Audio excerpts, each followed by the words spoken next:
All right. Hello, everyone. Hello, and thank you for the best of luck, Joshi. Also, thank you very much, Lou, for the 87 months of Tier 1.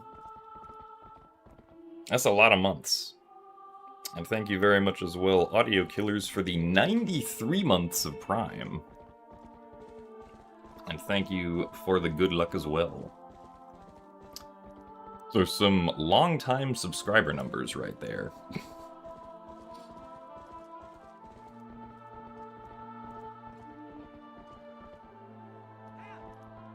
Also, hello, Southpaw, Crystal, and Keiru. And thanks for the good luck as well, Garrett. GDQ was a lot of fun, as it usually is. Got to hang out with cool people and do fun things. And I feel like the randomizer run that me and Momo did was very good. He told Trez that I was streaming, and he called me a tryhard. Well, I've never seen Trez stream, so I don't know what to tell him. So thanks for the good luck, Brooklyn. And thank you, James Borg. Glad you enjoyed the GDQ run.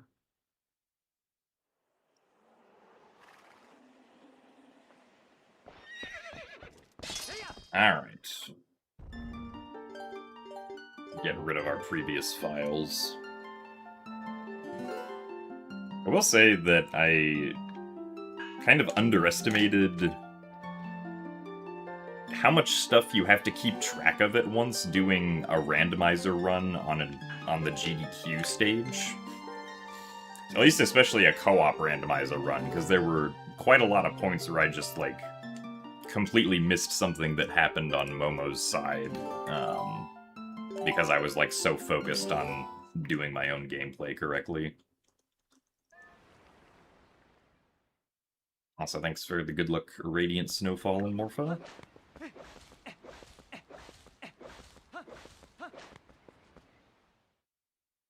And thanks for the good luck as well, Levoid Ranger. As far as I'm aware, there is no work being done on a Twilight Princess HD randomizer, no. Also, thank you very much, Juniper, for the 43 months of Tier 1. Thank you very much for the 3.5 years.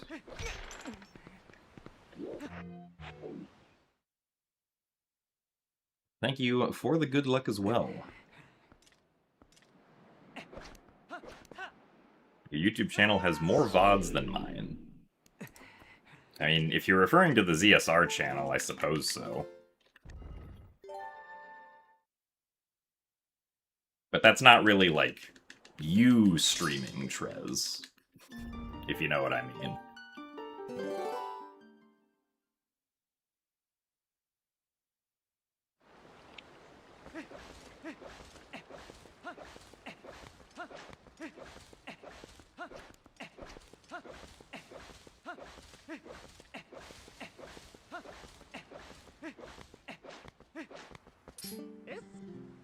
Also, thanks for the good luck, PM.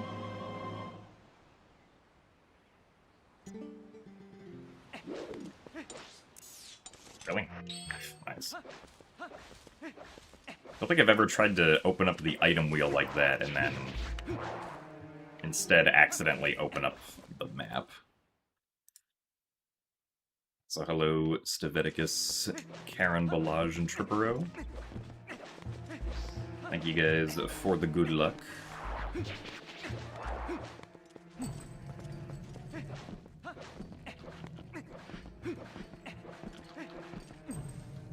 Also, thank you very much, Elementalic, for the 60 months of Tier 1. Congratulations on the half a decade, indeed.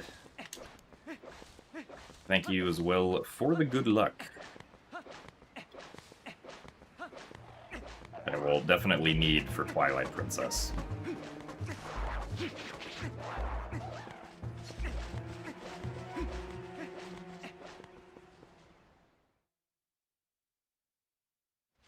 Thanks for the good luck as well, Trez.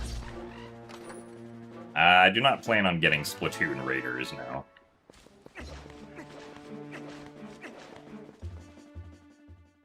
At least not at this moment.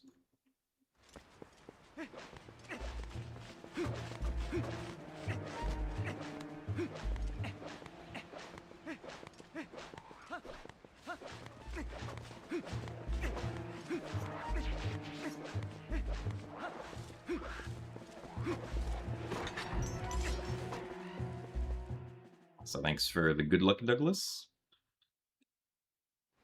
Am I joining any races this week? I do not have any races scheduled for this week, no. The only one I had scheduled was the one that happened yesterday. My next Wind Waker randomizer match has a deadline of August 9th, so that's probably not happening this week, if I had to imagine. And I got knocked out of the Wolf Dash tournament, so I don't have matches for Wolf Dash anymore.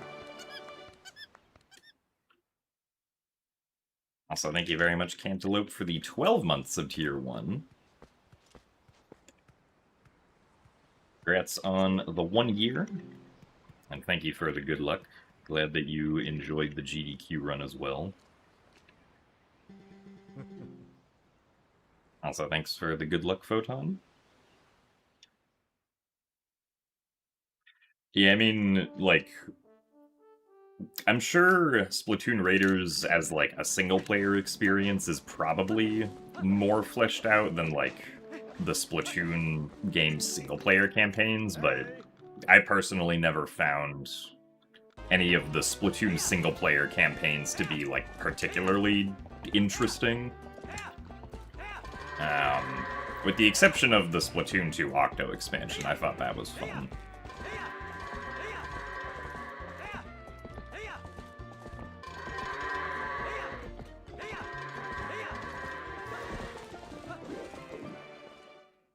But none of the base game single-player campaigns I ever thought was something that was, like, particularly fun.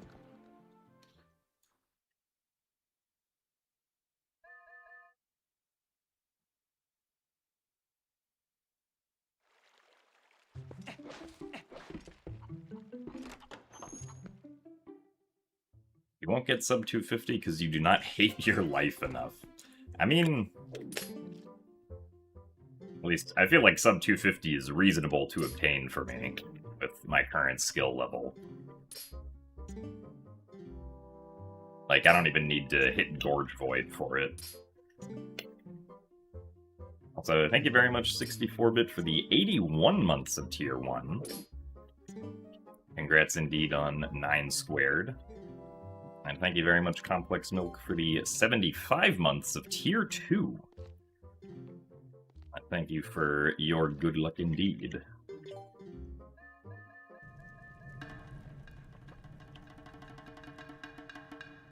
Those are also quite a lot of months. Ow. Well, starting off with the worst RNG. And it continues, I suppose.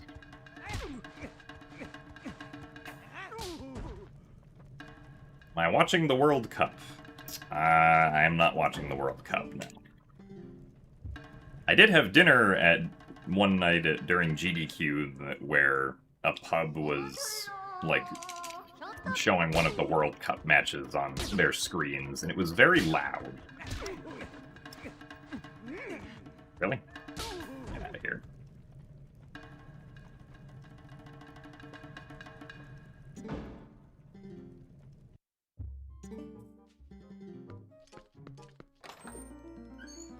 Also, thanks for the good luck, Nintendo. Well, 725 Iron Boots isn't that bad, I guess. In the grand scheme of things.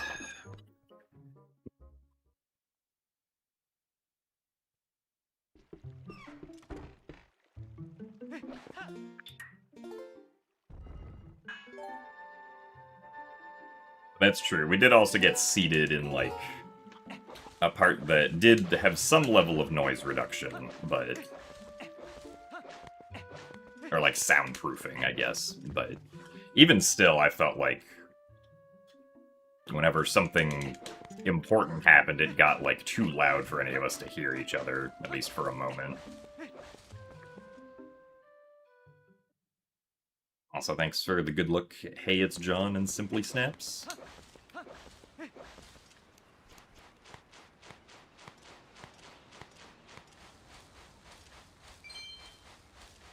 Yes, Nintendame. We will be going to Atlanta in January.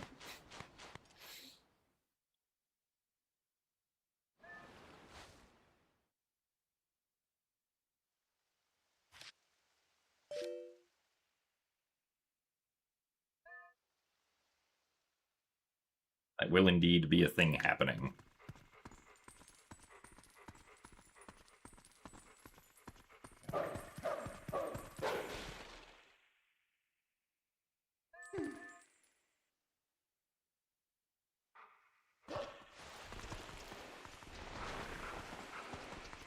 I don't know, how come you won't be able to make it, Nintendame?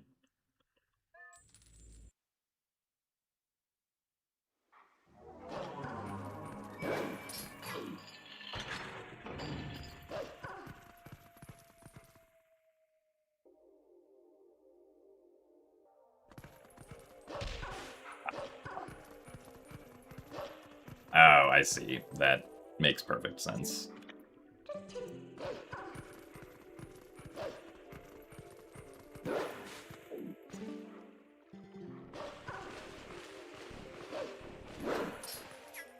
Oh, come on.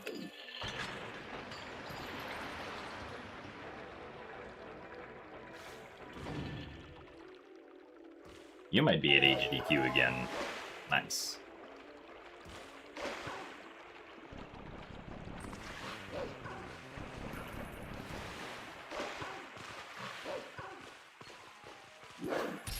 Oh my god, I really can't jump attack at the right time for some reason.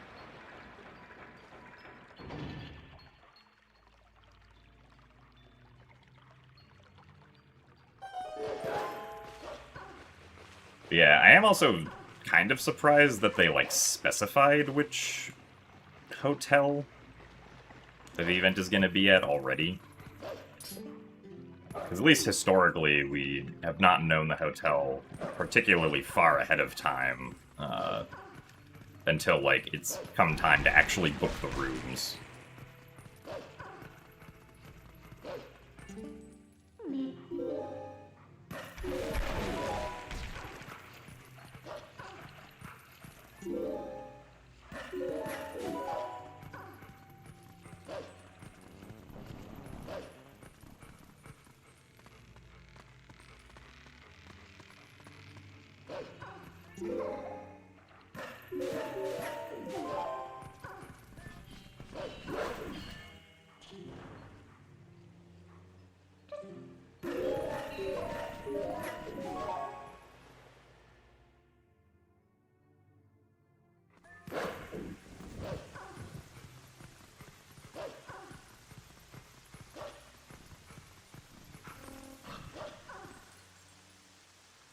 Also, thanks for the good luck, Spartan.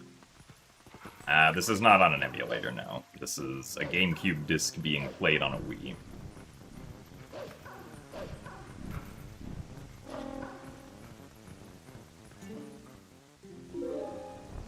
Also, thanks for the good luck, Apes. GDQ was indeed very fun. Had a grand old time hanging out with cool people.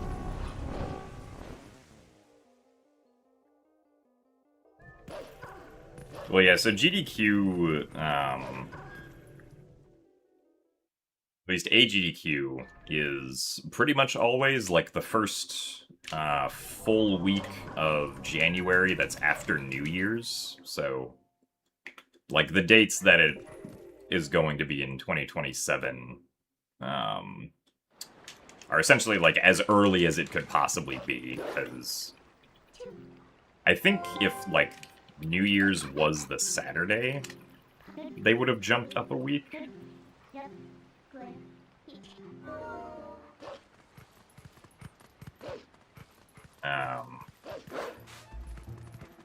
But yeah. Or maybe they've done 2nd through 9th before, but...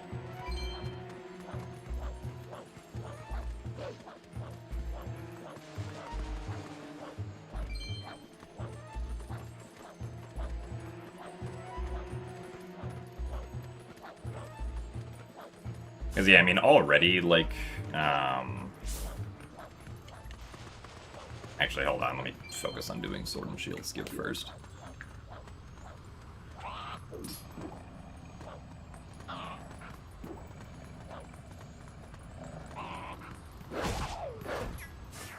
Okay.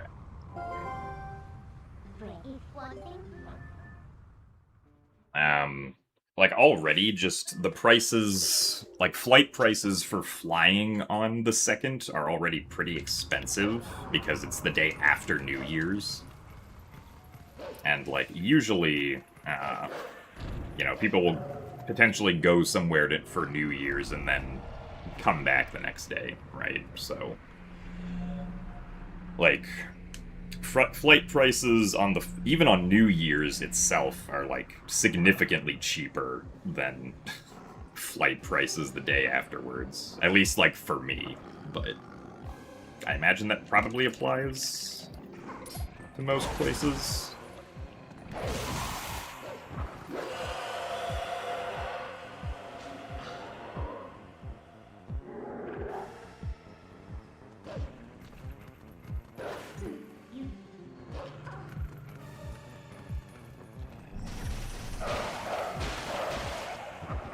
Also, thanks for the good luck, Asher. Was the favorite thing that I got at Artist Alley? I don't think I got anything from Artist Alley this year. If I remember correctly. Or at least I myself did not buy anything.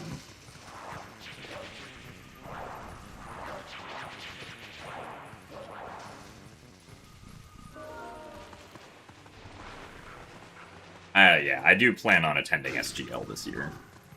Like, I don't see a reason not to. Also, thanks for the good luck, Moist. I guess, assuming that Wind Waker Randomizer is still happening. I guess if no Wind Waker Randomizer happening and no Wind Waker people show up, then in that case, I probably wouldn't go, but...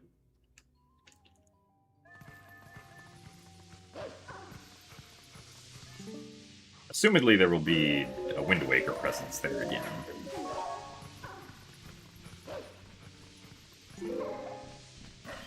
So thanks for the good luck, Kit. And thanks for the good luck as well, Moist.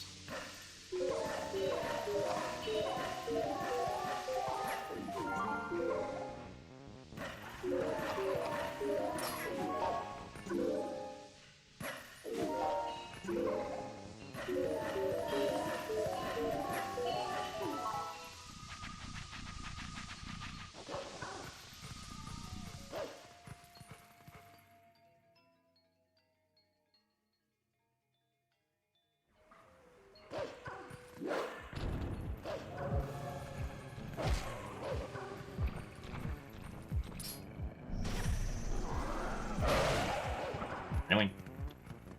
Well, that stinks.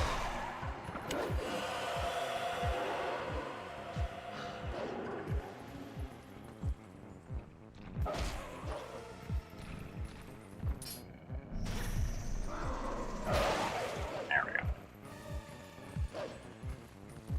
Well, still feel like I don't entirely understand that trick.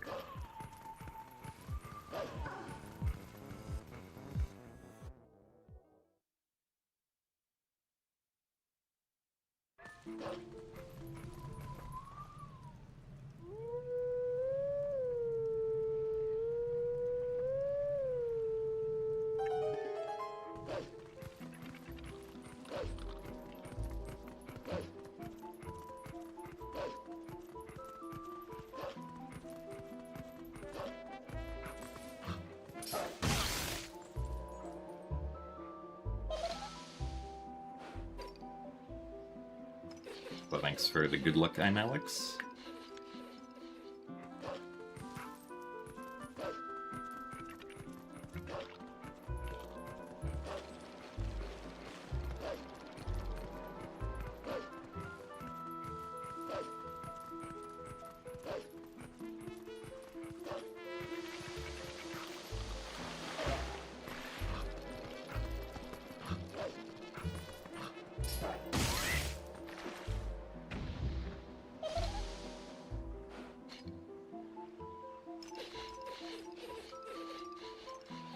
So, hello, Momo. Welcome back from GDQ.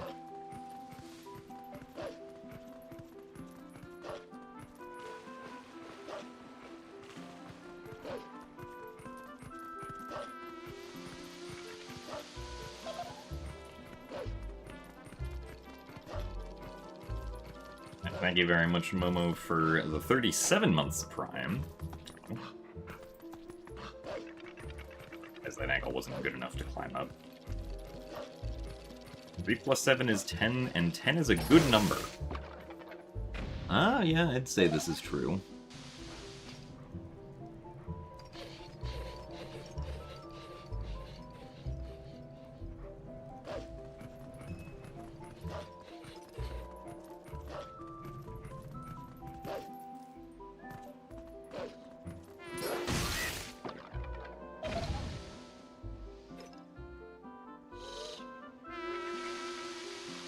Yeah, the Sacred Grove is kind of just right over that cliff.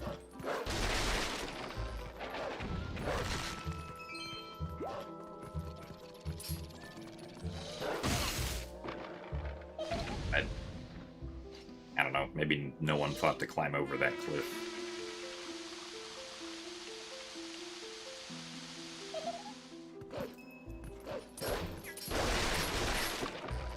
Okay. It's kind of messy.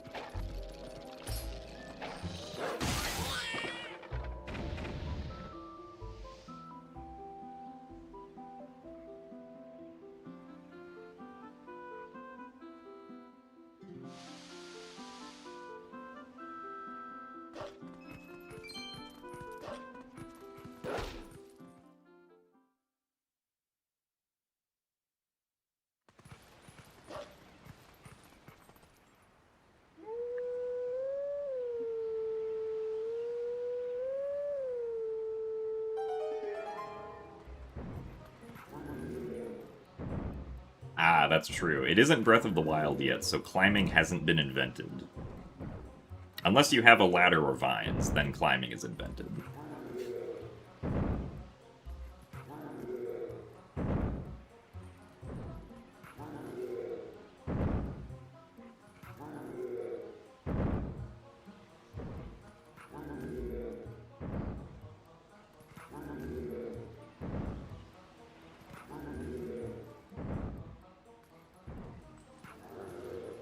So hello, Harune.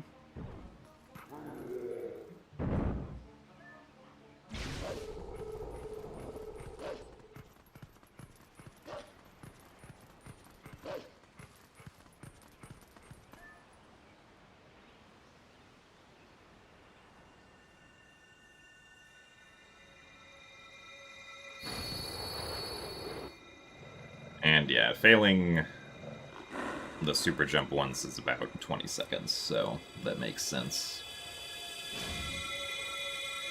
But that is okay.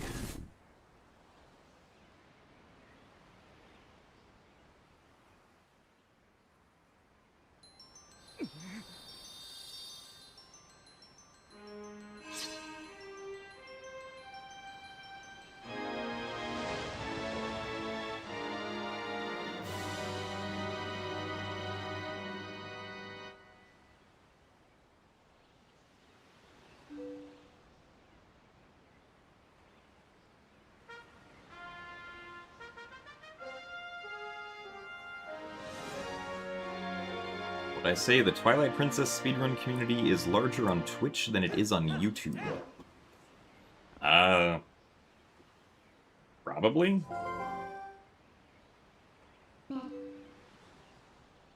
'Cause, Because I guess speedrunning as a whole is just bigger on Twitch than on YouTube, but there has been, like, ever since Twitch dropped their, like, 24-hour exclusivity clause, essentially, there have been more and more speedrunners simulcasting to Twitch and YouTube at the same time, but generally, at least as far as I'm aware, most speedrunners would consider, like, Twitch to be their home base instead of YouTube.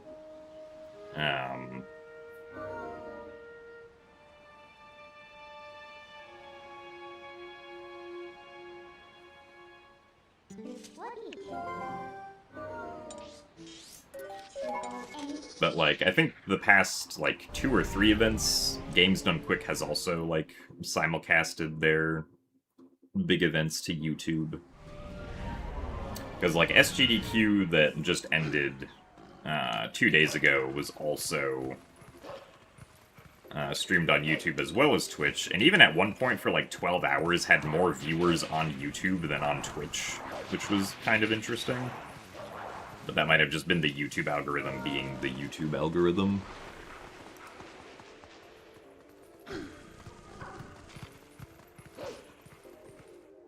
Also, thanks for the good luck, Stavros.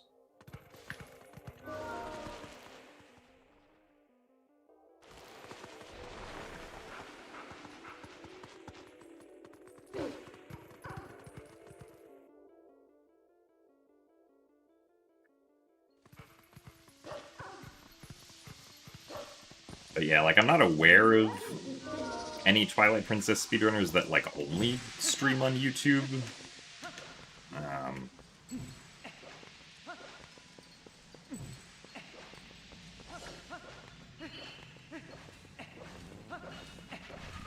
Like, there's definitely a few that stream on both YouTube and Twitch. Or just, like, on only Twitch. Nice.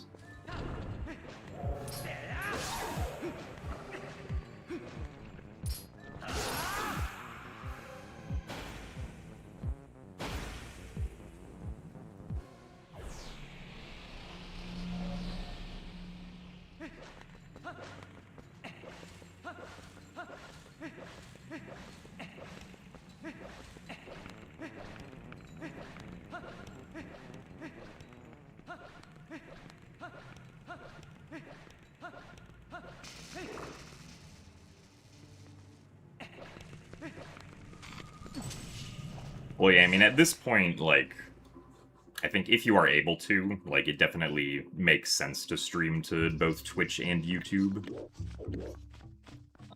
It's awkward angle, but it should be fine.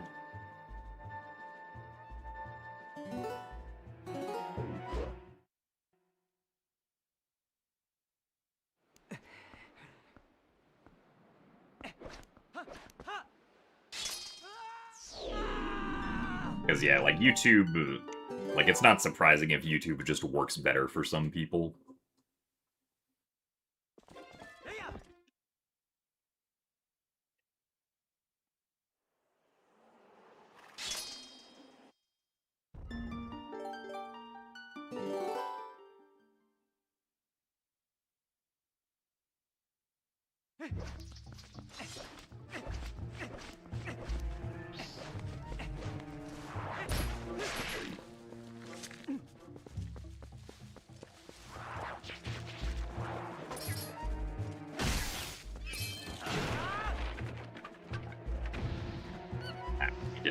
The Bokoblin.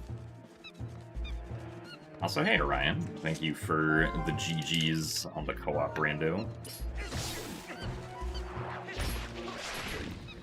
I think me and Momo both did an excellent job at showcasing all the stuff the randomizer has.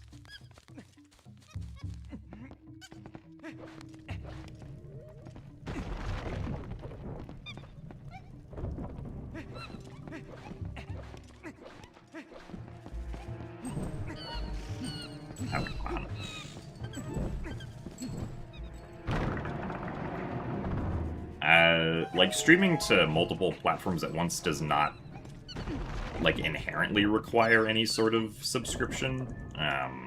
But, like, there are services out there that can sort of handle restreaming for you, that may have, like, a monthly price to them.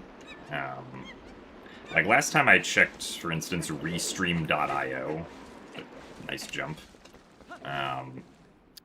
which is, like, a service where you send your stream to Restream.io, and then it sends your stream out to, like, whatever services you want.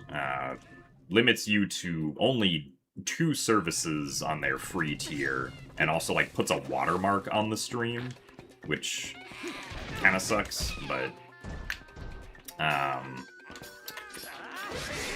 then, like, you know, the paid tiers allow you to stream to more services at once than just 2.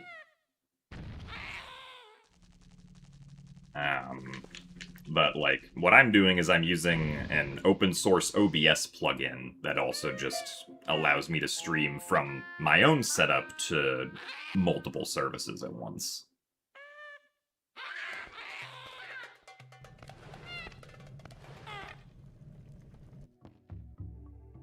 That's true. Crane cosplaying as Tingle was definitely a huge highlight.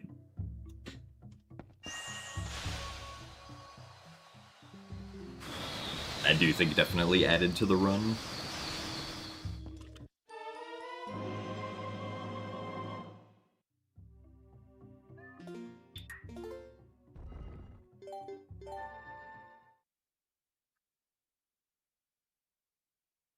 But yeah, so Restream is the only one that, like, I can remember off the top of my head.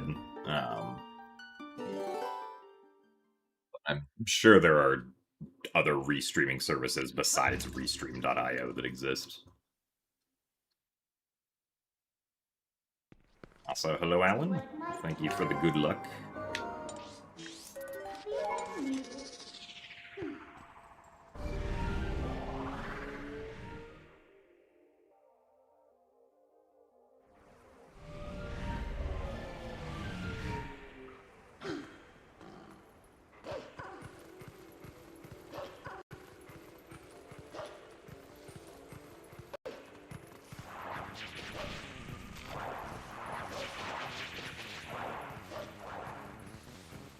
How many rupees are in Wind Waker's rando pool?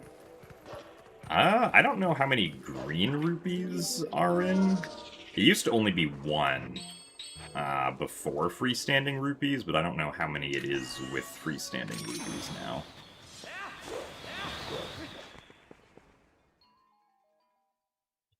Plague at Alan.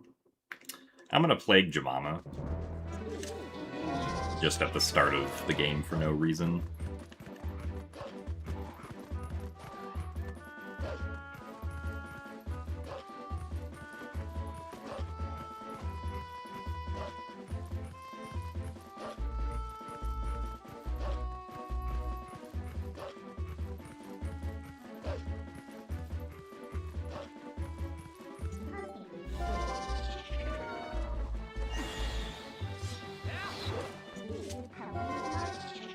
Also, thanks for the good luck, Zopiad.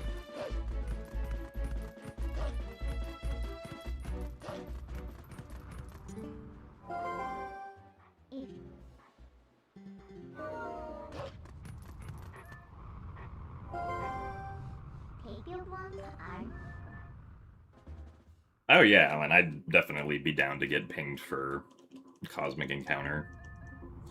And potentially other board games. I did see that that was happening, but I was, like, super tired from having not slept, and was, like, sleeping while it was happening, essentially. Also, thanks for the good luck, Brandino. I also hope that the runs are good. So far, this run has had a couple mistakes, but now I get to see if I can press the A button.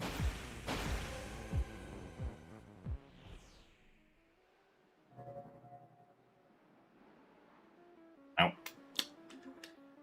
I think that was 1 frame too early.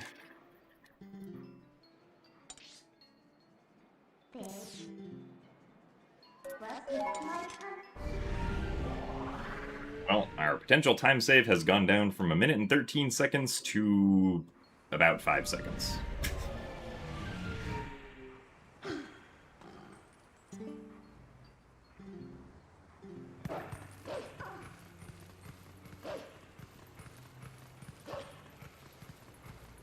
Yeah, Brandino, my sleep, I was planning to try and get some sleep, like, before leaving for my flight, because I had to leave for the airport at, like, 3:30 in the morning, but all of my friends wanted to stay awake and not go to sleep before then, so I was like, alright, well, I guess I'll stay awake also. Then I essentially just, like, zonked out on the plane ride the entire time, which was, like, 4 hours. Got home, did a Wind Waker randomizer race, and then afterwards slept for, like, 5 hours.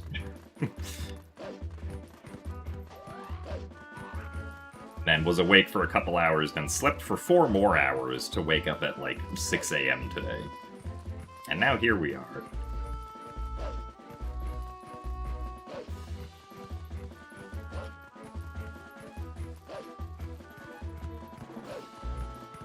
Oh, nice, Brandino. I guess I didn't realize that World 9... I assume World 9 was able to fix your DS, but...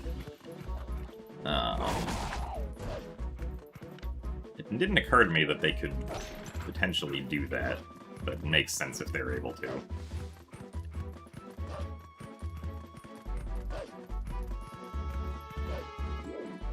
Early AM flights leading GDQ, or leaving GDQ are the only times you've ever stayed up all night.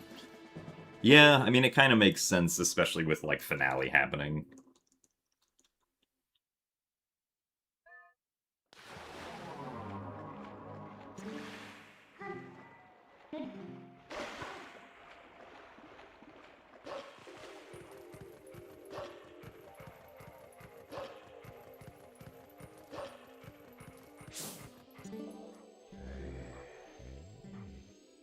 Maybe I should ask World 9 if they can replace one of my circle pads. If I, like, bring them the replacement circle pad.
PDQ brings out the yapper in your soul.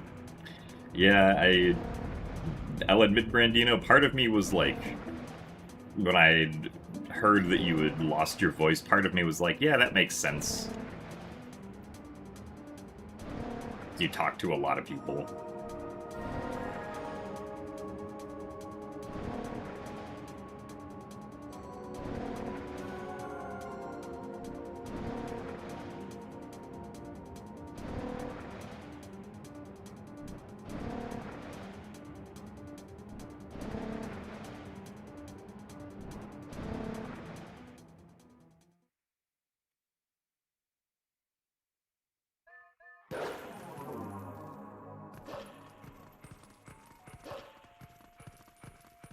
So, good afternoon, Moogle Knight.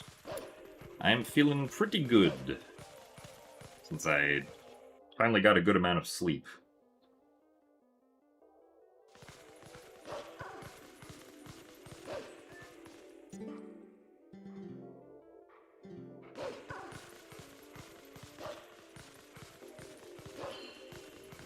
You usually always get sick, but this year was blessed. Oh, that's good. See, I think... When was the last time that I got sick leaving a GDQ? I want to say the last time I got sick leaving a GDQ specifically was... AGDQ 2019, I think? I want to say that's when it was.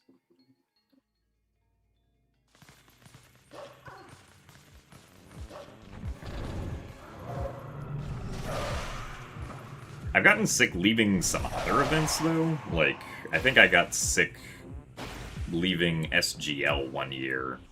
And also, I think I got sick leaving the first Speedrun Coliseum, which was in, like, 2022.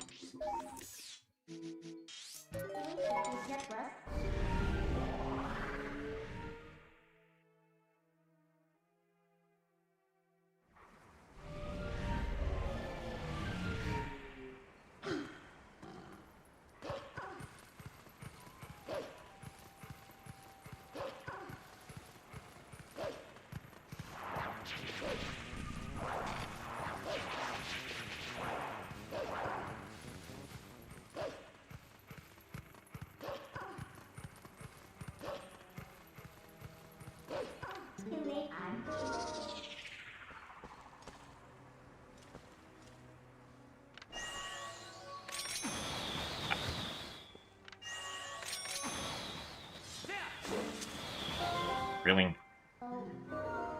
Wow, this sucks.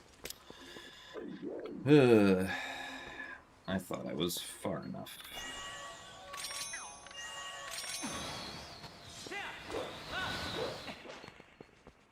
Oh well.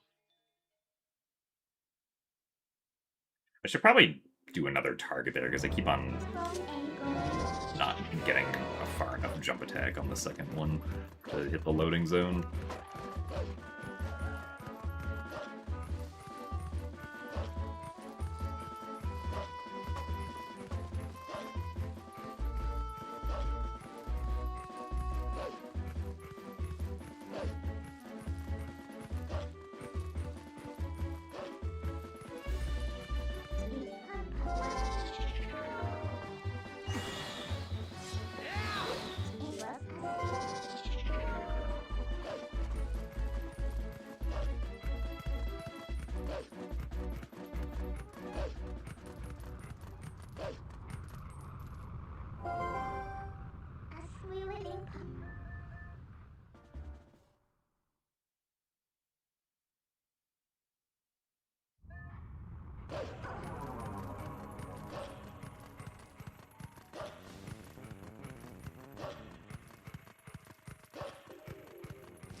Part about coming home is all the laundry.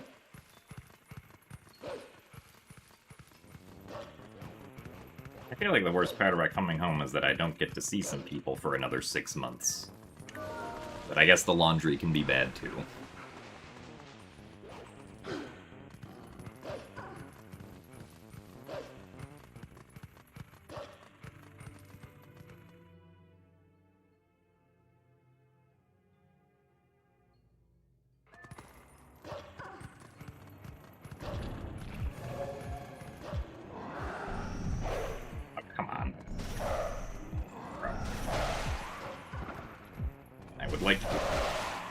Get rid of the Shadow Beast.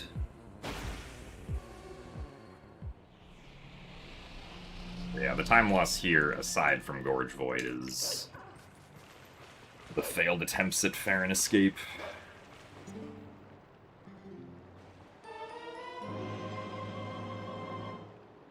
Not a particularly great start to this run.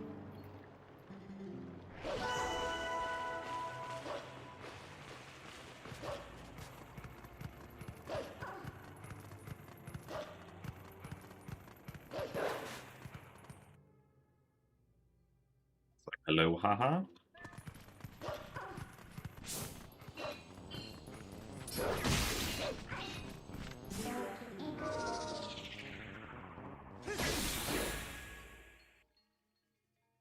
Thank you for the good luck as well, music boxes.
That jump attack a little bit too early.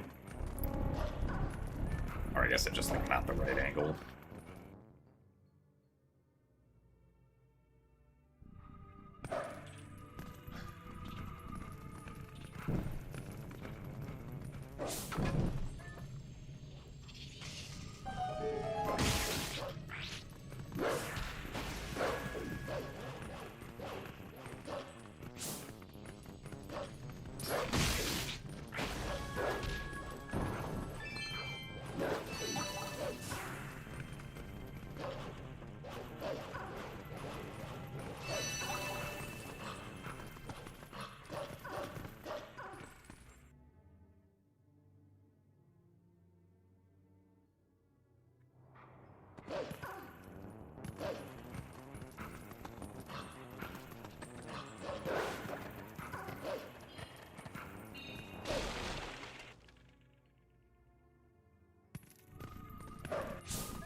So, hello, comics.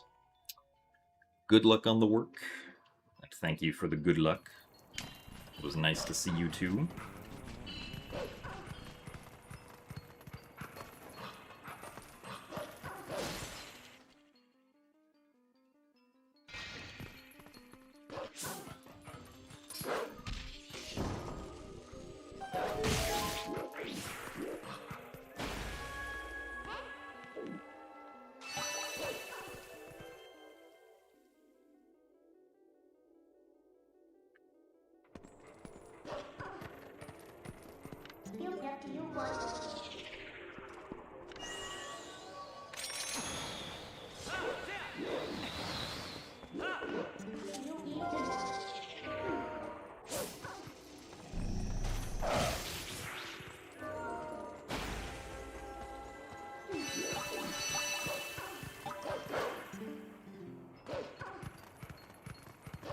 Also, thanks for the good luck, Arsenic Gaming. You should technically, or should you technically be watching while you're at work? No, but what corporate doesn't know won't hurt them. I agree.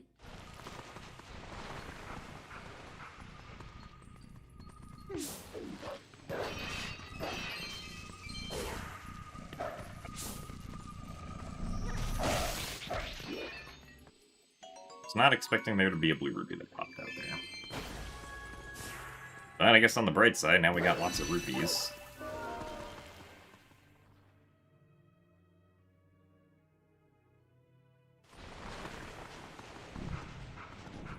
That's why I watch 3D Zelda runs on company time.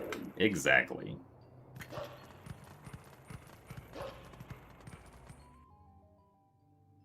Especially as long as it doesn't impact work productivity at all, then who cares?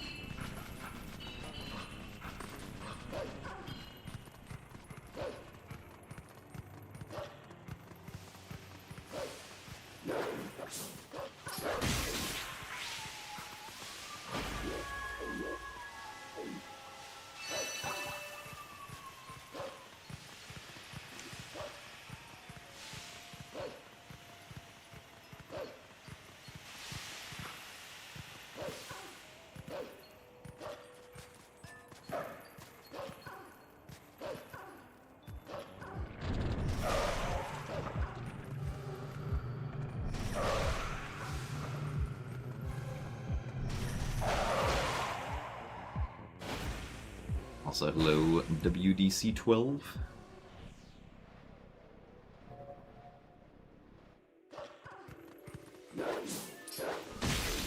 Welcome to a, I guess, average start for TP any percent with Mist Gorge Void.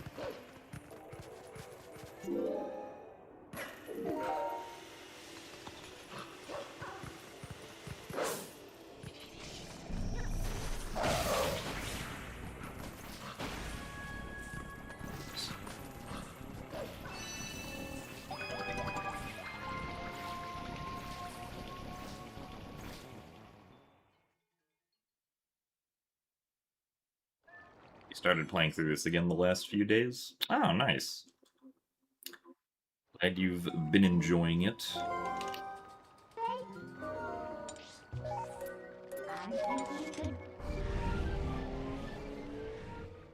Sure, it's a huge shock to everyone here that I also agree that this game is very good.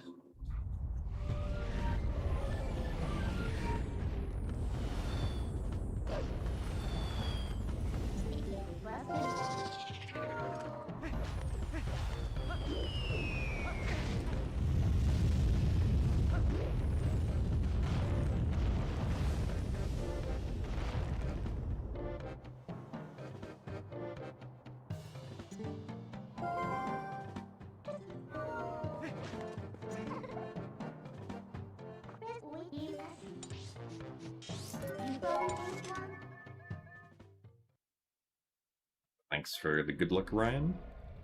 And thank you for the GGs. The GDQ run.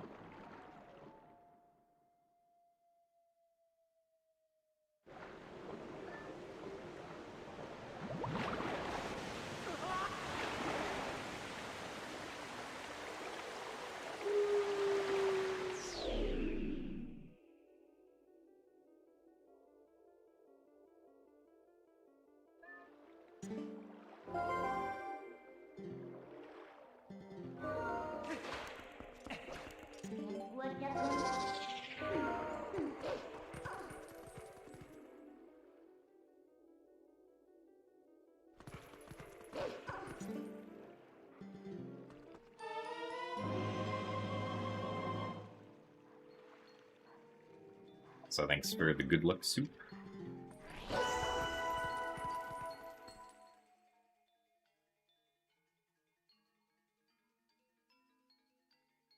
You were thinking that I hated all Zelda games and was just a sadist. I guess thankfully not.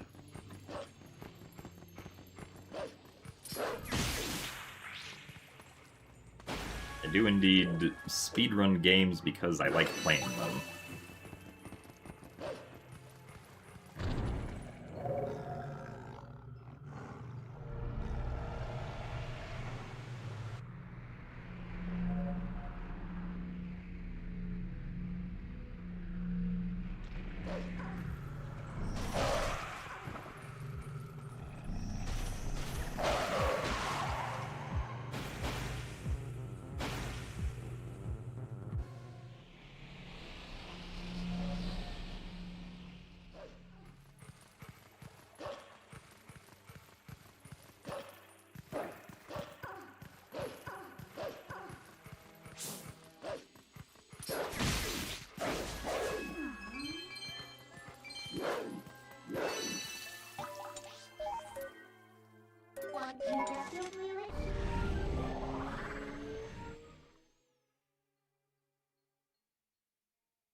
I was cursed by a witch to play these games every day, so I'm trying to optimize the time as much as possible in hopes that someday the run takes 5 minutes and I can stop playing.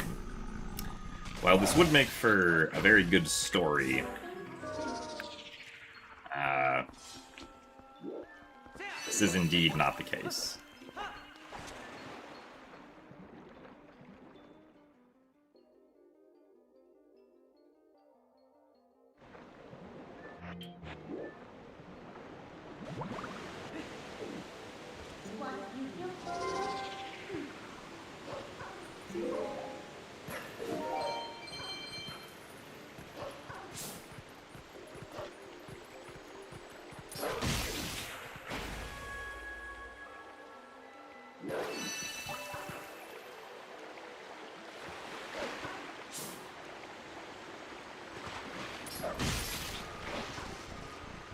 Hello.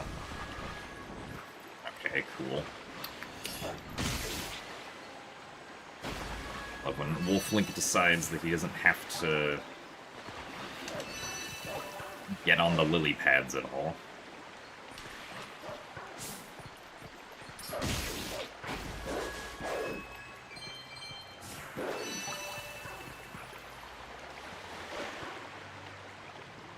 I remember watching a Half-Life 2 speedrunner do a run at GDQ, and he commented that he had never played any of the Half-Life games casually and had zero ideas about the plot. Yeah, I mean, I'm sure there are, like, some speedrunners like that, but I can't imagine it's very many.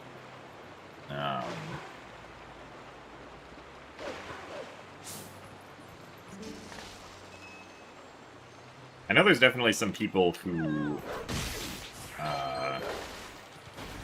like, I don't know about, like, hadn't played casually, but, like, never casually finished playing, like, a base game before jumping into the randomizer for it.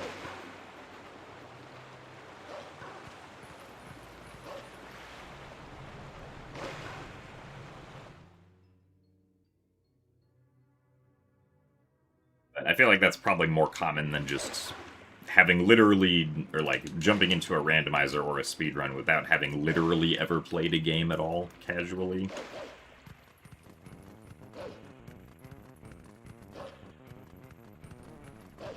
Also, thanks for the good luck, Moo Kitten.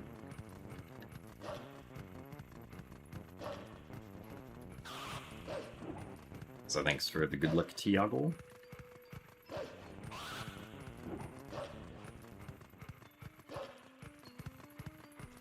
What do I find is the biggest challenge when speedrunning this game? I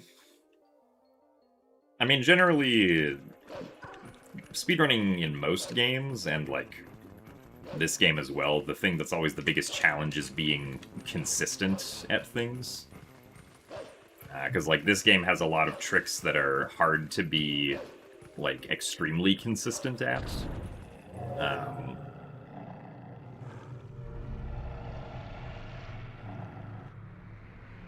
Like, at least for me, early Master Sword is probably the trick that I struggle with consistency on the most, and I guess also Gorge Void. Because, like, failing Gorge Void is, like, a minute lost. Failing EMS is, like, 20 seconds lost per failed attempt with a good swing. And also, like, consistency is very difficult, in general, because the game does have, like, a significant amount of RNG to it, or at least a significant enough amount of RNG to it that, like, you know, you're not always gonna get a good Iron Boots time, for instance.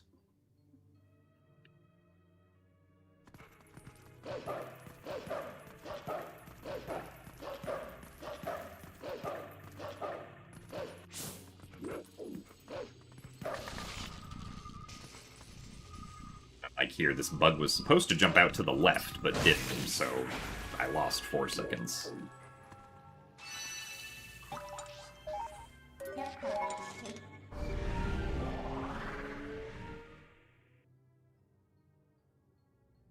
So thanks for the good luck, Keegan. When's Skyward Sword? Uh, possible we could do Skyward Sword soon. Depends on what game I feel like pursuing after Twilight Princess, because I still haven't really decided on whether I want to pursue Skyward Sword or Ocarina of Time 3D.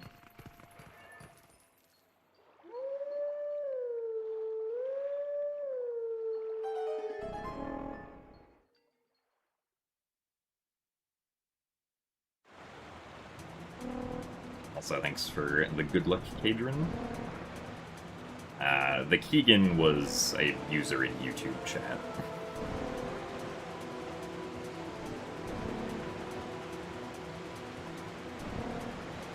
So thanks for the good luck, Gwafer Link.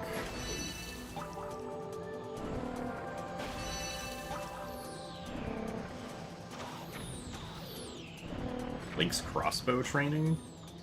I probably won't be speedrunning Link's crossbow training, no.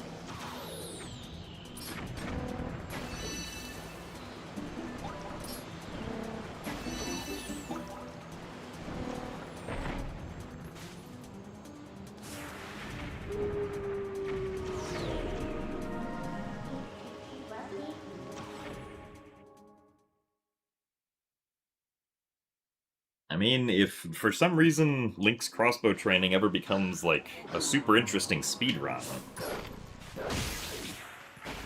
then perhaps we might speedrun it, but as far as I'm aware, the speedrun is not particularly interesting.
Hello, Flurry Rush.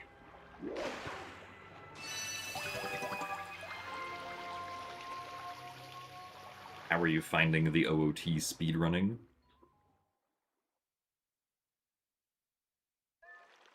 I don't know if I would really say this is de-rust. Like, it's true that I haven't played for, like, 10 days, but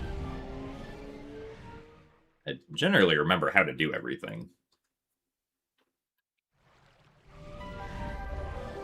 Also, thanks for the good luck, Lux Lune.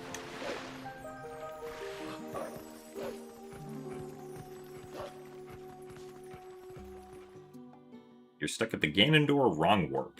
Ah, I see. I don't know what the current setup is for Ganondorf, if it's changed at all since I last did it. I can't imagine it's changed by much if it has, because at least I feel like the way that I remember doing it was already, like, pretty fast.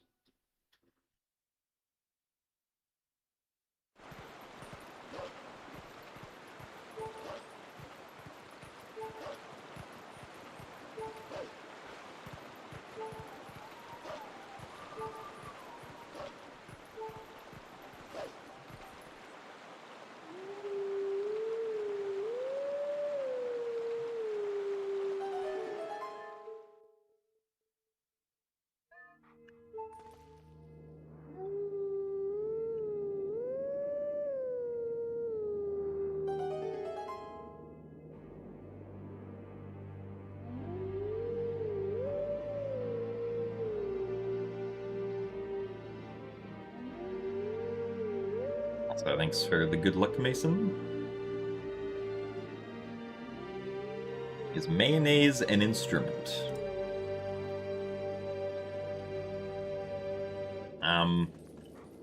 I don't feel like I know enough about food or music to answer this question, so I will defer to the experts.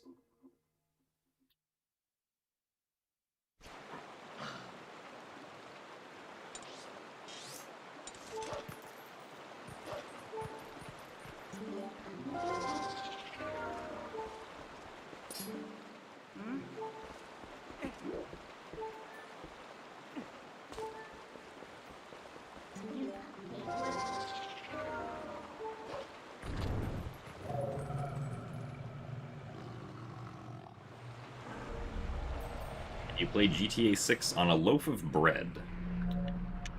I don't know. GTA 6 isn't out yet, so I'm not sure if a loaf of bread is a supported platform.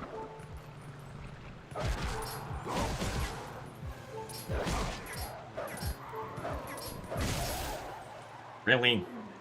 I should have really moved towards that other Shadow Beast. Well, that's stupid.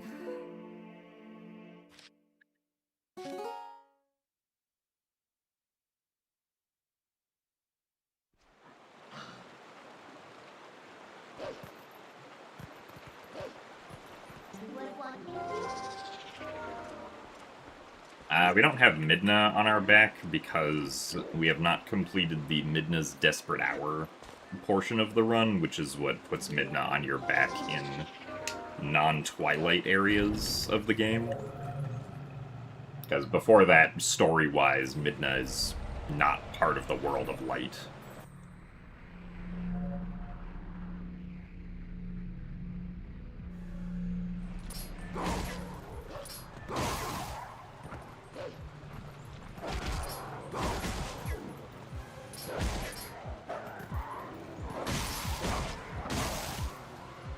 Well, this is an unfortunate time loss. Can probably still continue.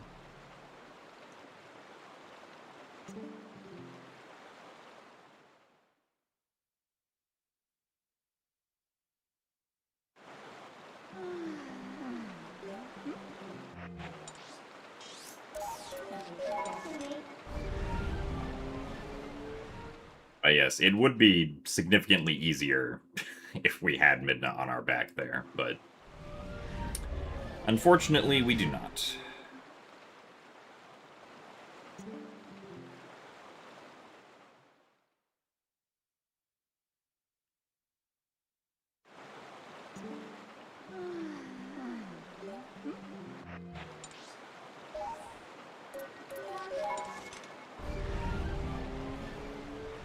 The Howling Stone was necessary to spawn in a golden wolf so that we could learn the final blow.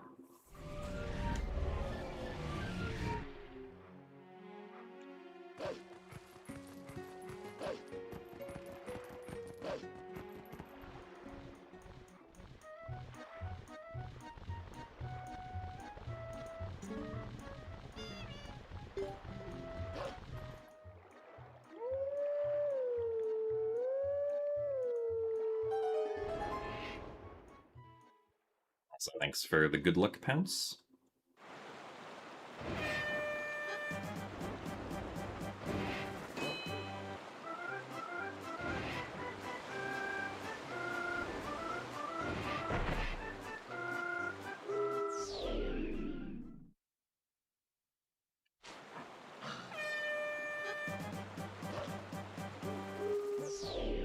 Now I have to void out 2 more times, which is not great.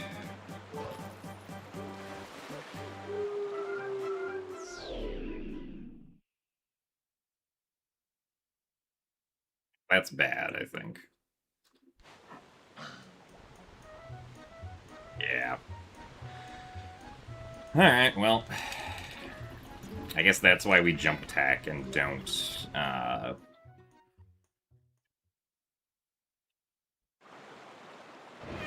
try to do that with running forward, because that happens if you accidentally jump.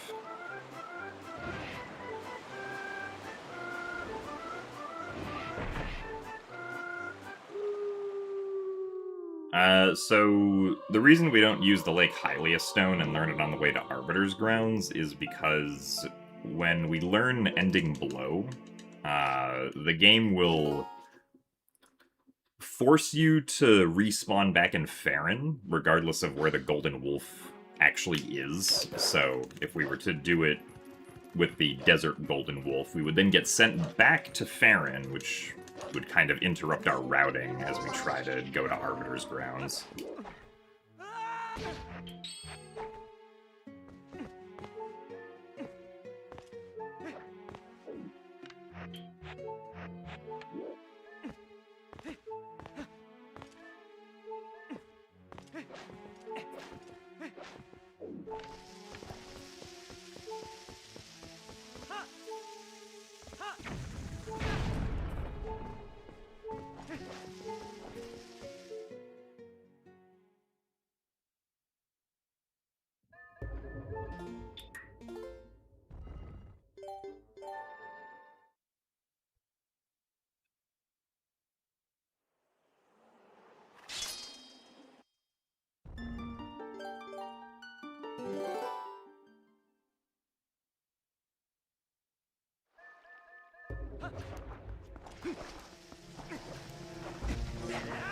Oh, really?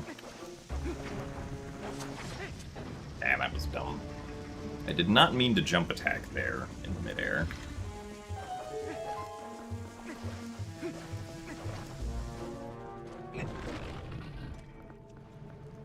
Alright, Juniper, we'll see you later. Hopefully the migraine is successfully averted.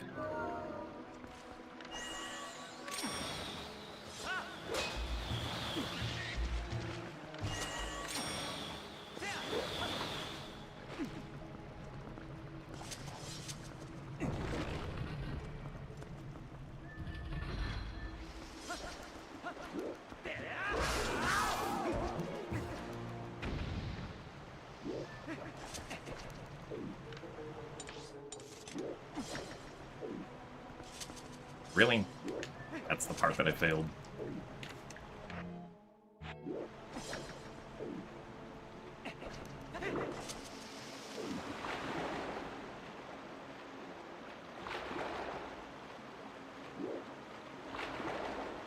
So thanks for the good luck, Ferdinand Drew.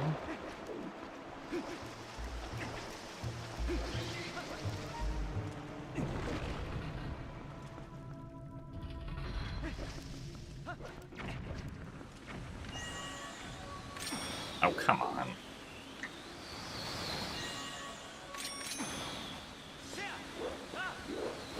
What? Alright, well, this just kind of sucks now.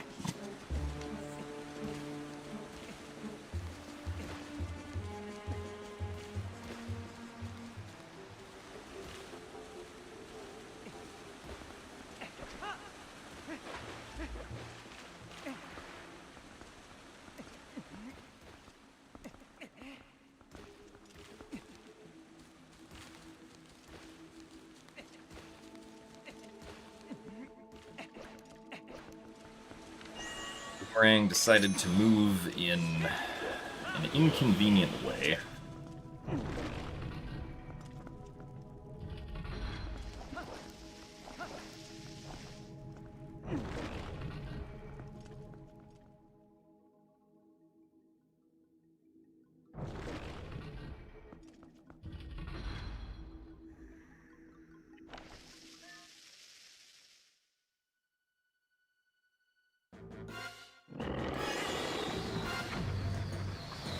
Like I failed the target.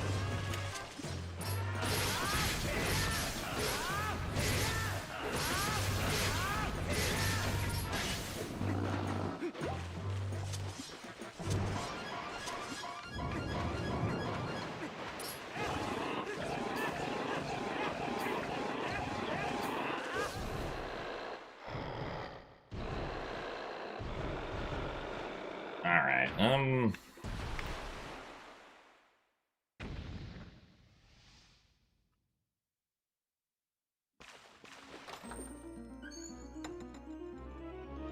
obviously this is a really bad segment, but try continuing for now and seeing what happens.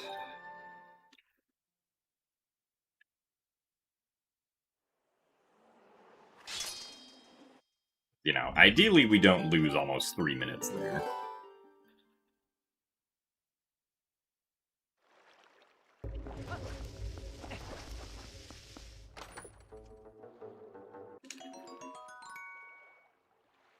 But the reason that voiding out in the minigame like that drains the lake is because it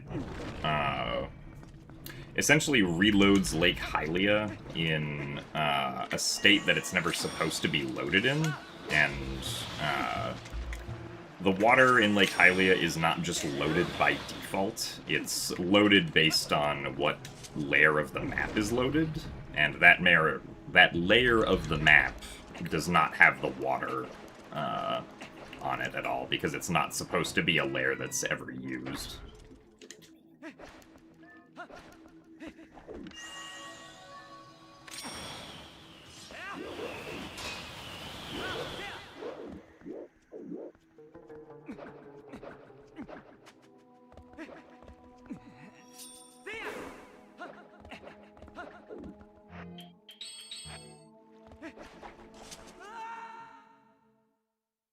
Yes, Lake Hylia and all the other maps in the game are ogres, because they have layers.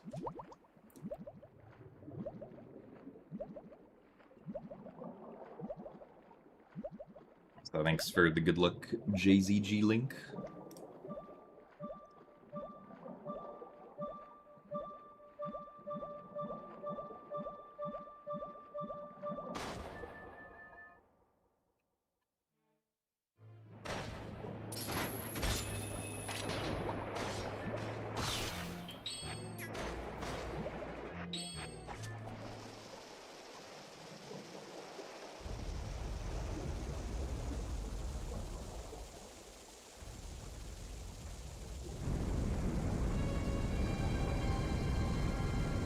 So thanks for the good luck, Jade is a green rock. We did get past the 1 hour mark, but we have unfortunately wasted quite a bit of time getting here.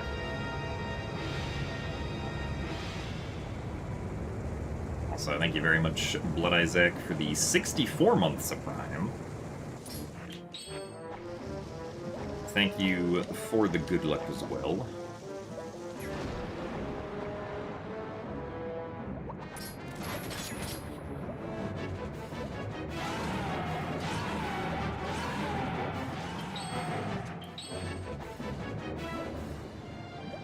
So thanks for the good luck, Snagged Cube. I'm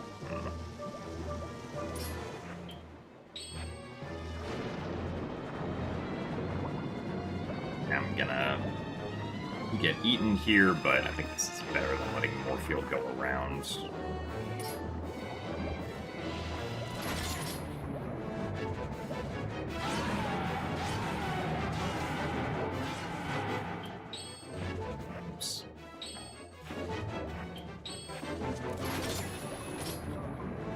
That was the wrong button to put the lantern to initially.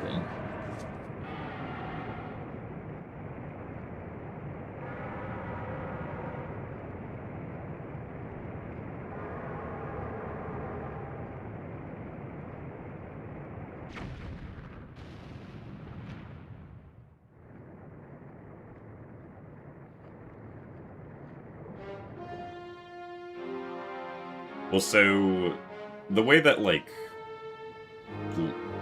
you can kind of think of, like, the hierarchy of how the game loads things as, like, first the game loads the stage that is being loaded, right? Like, Lake Hylia is its own stage, Hyrule Field, including the Bridge of Hylia, is its own stage, Castletown is its own stage, and, like, each stage has specific layers that essentially tell the game to load a different set of actors depending on what layer is loaded. So, like, there is no, like, layers don't really apply to multiple stages in a sense. layers are only described for the stage that they are referring to. Generally, the game does have, like, some common patterns, though. Like, the Twilight layer for each stage is usually, like, layer 13 or 14.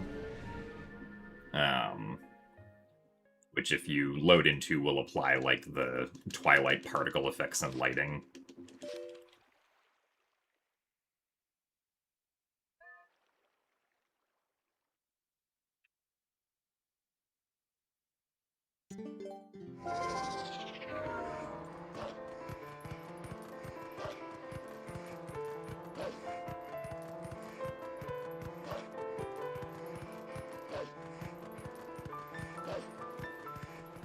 There was somehow a glitch found where you could defeat Xant without ball and chain. How much would that reduce any percent speedruns? I think that would reduce any percent speedruns by about 10-ish minutes or so. Maybe a little bit less than that. Would also change rupee routing, and so I think French would probably be fastest again, because currently the non-French languages get rupees in Snow Peak, mostly, because you get the 2 orange rupees in the suits of armor with the ice bubbles.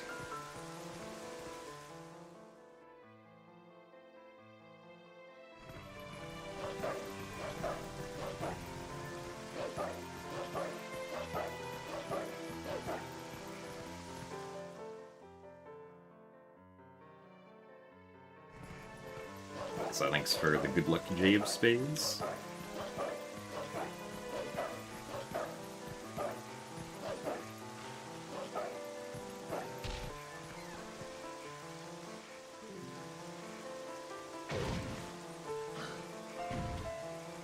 Also, thank you very much, MF Motion, for the 13 months of Tier 1.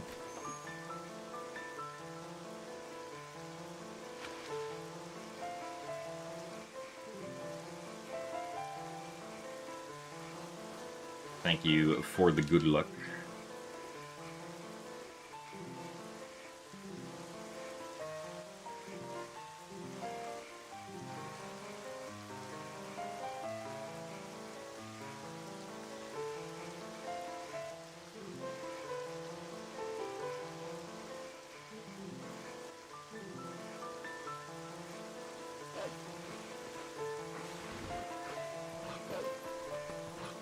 I see, Keegan. I basically don't know anything about graphics processing, so...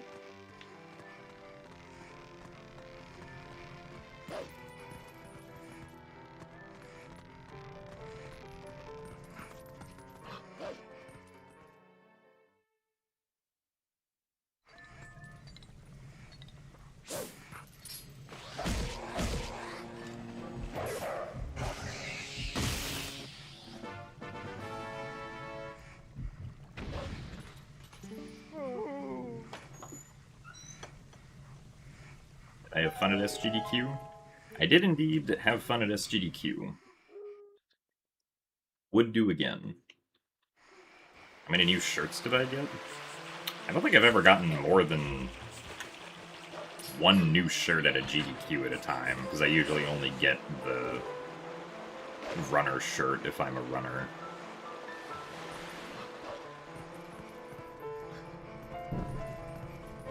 I don't think if I'm not a runner, I don't usually get, like, the attendee shirt. I know I didn't get the attendee shirt for HDQ because I didn't really like the color that it was. It was, like, really dark green, I think, if I remember correctly. So thank you very much, Jeebus Christo, for the 2 months of Prime.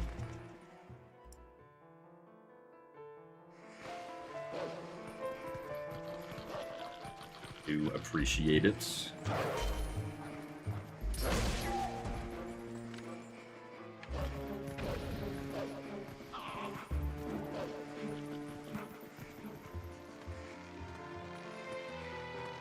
aren't a fan of this year's blue for SGDQ. I feel like the runner shirt blue is pretty alright. I don't remember what the other colors were, though.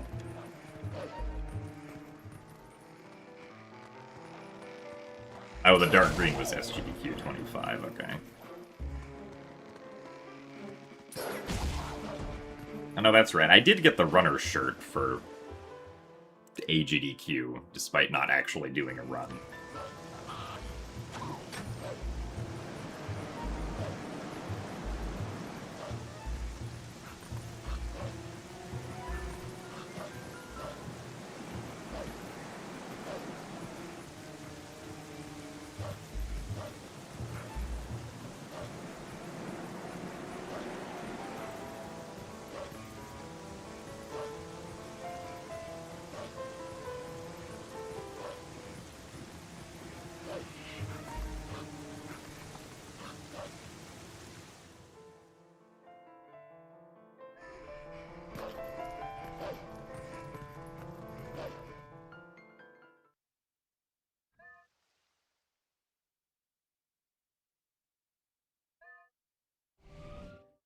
Hot take, all blue shirts should instead be black.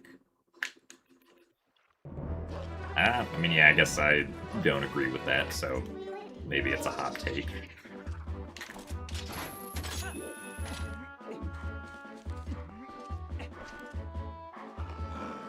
Personally, I do like the color blue.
Oh, you're goth.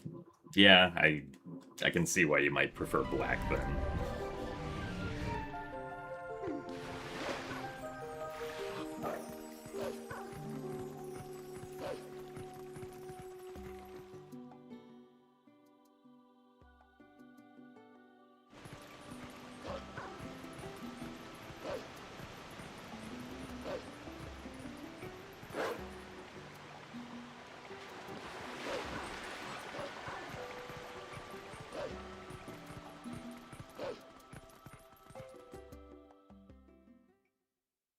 Oh yeah, the volunteer shirt was like pretty bright orange.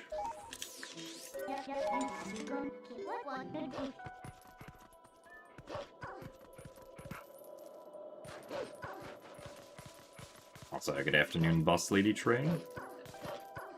Thank you for the good luck. I'm doing alright.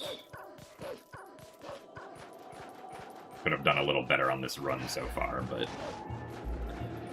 I guess we will continue.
I do not actually need to howl at that one.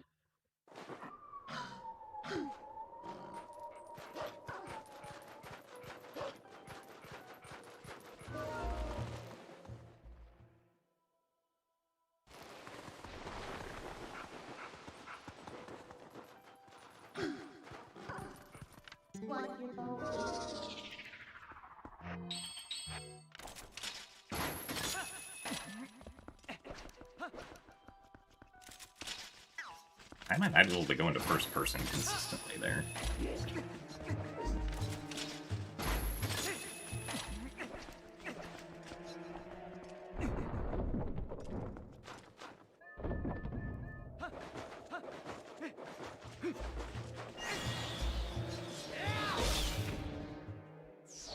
Yeah, take that, Keese.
I believe in the Mario Cosmic Ray phenomenon.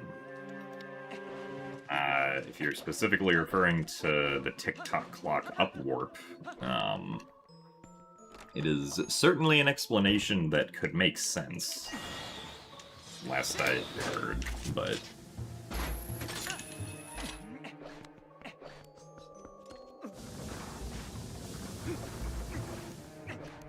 don't remember what the hypothetical, like, positional values that changed were.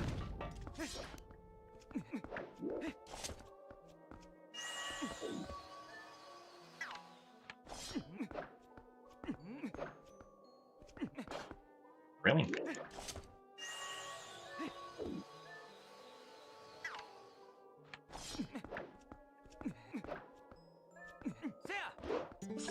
That didn't work the first time.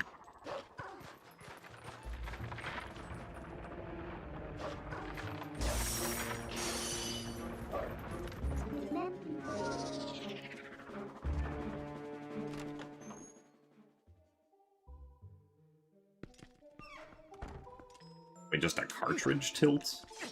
I mean, I guess I don't remember all of the details, but, like, if it was just purely, like, a single bit of Mario's position, or at least specifically Mario's Y position randomly flipped, then, as far as my understanding goes, it could potentially be an explanation, but I am not familiar enough with the nuances of all of the physics of it, so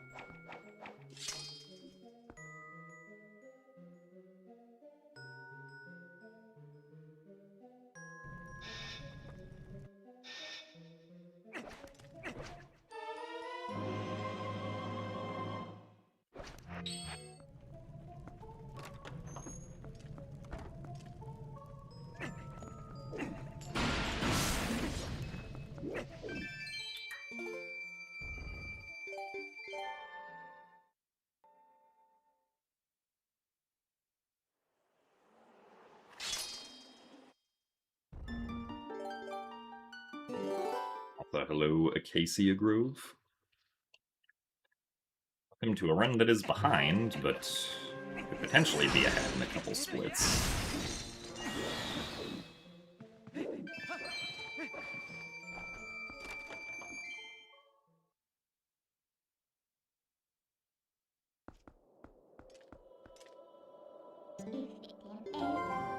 did not need to warp like that. I could have just used the map.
Oops. I needed to show him the memo. Of course, I pulled it out too early. You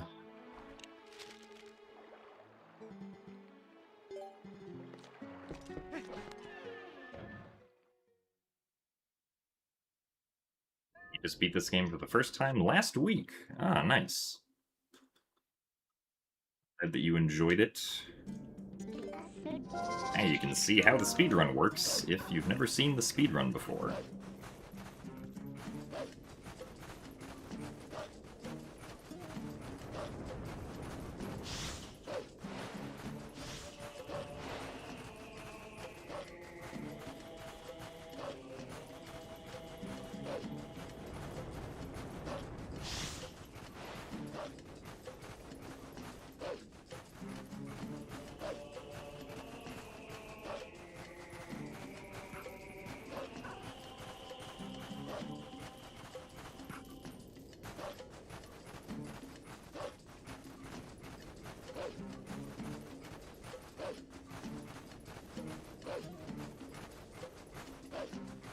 Oh yeah, it makes sense if a lot of people are playing for the first time due to Dusklight.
losing a little bit of time here. Mostly because I forgot to show the memo, the memo to fire.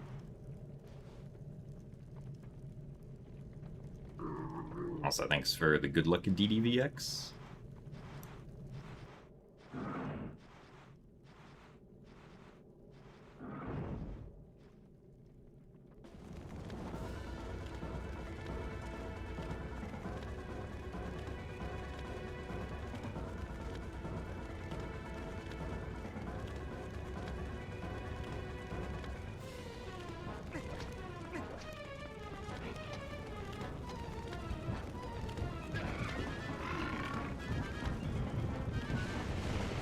Also, thank you very much, Matt, for the 100 months of Tier 1.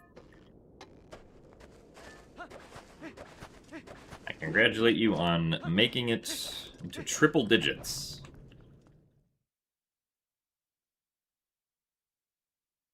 You will probably not make it to 4 digits.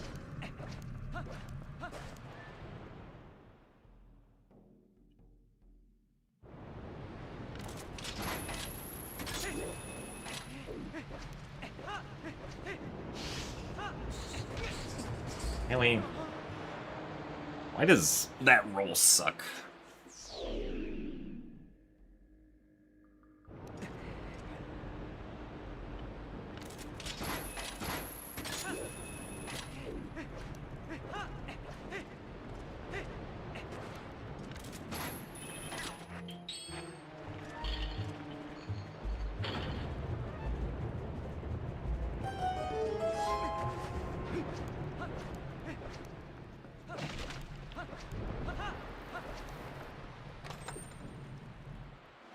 Glad you enjoy the streams, Nicholas. Oh yeah, I did forget to split. Whoops.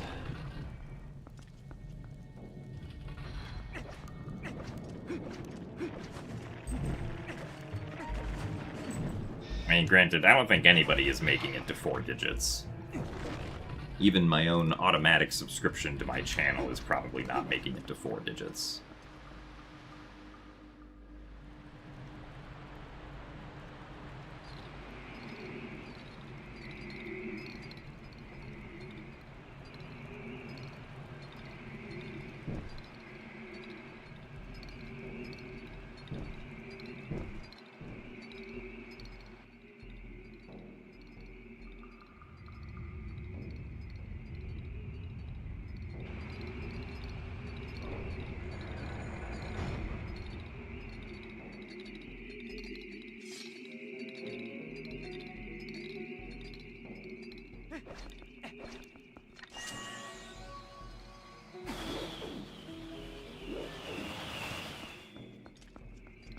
Alright, let's bring the pod over.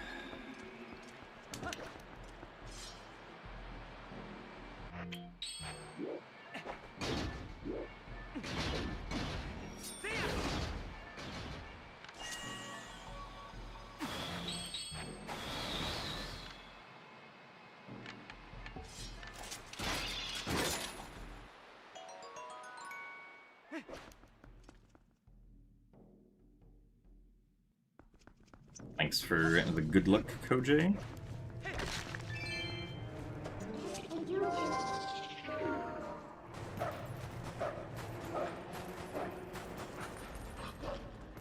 I don't think that Loot Ruby really did anything. I didn't need to go for it.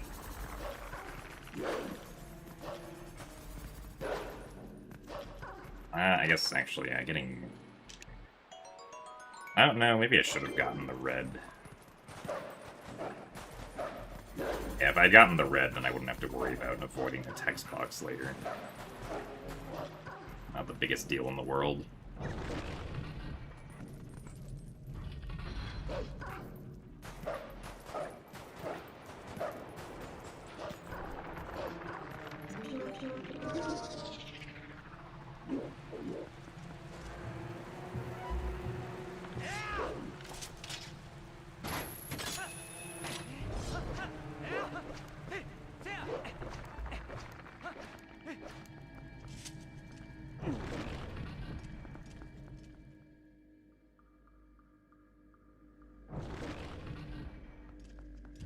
So thanks for the good luck pin.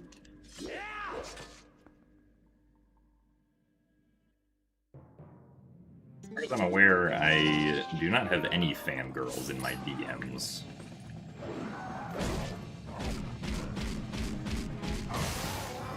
I guess 0 is less than 20.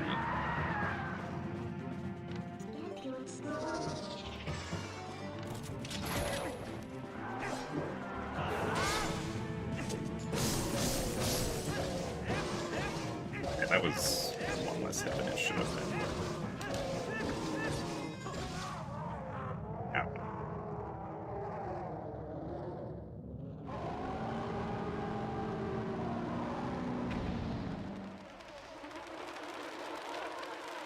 So thank you very much, Dr. Jim, for the Prime subscription.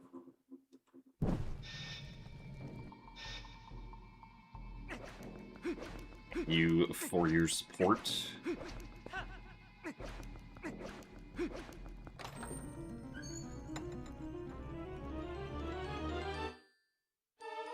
You'll make it one. I don't know if you would count for that statistic, Pim.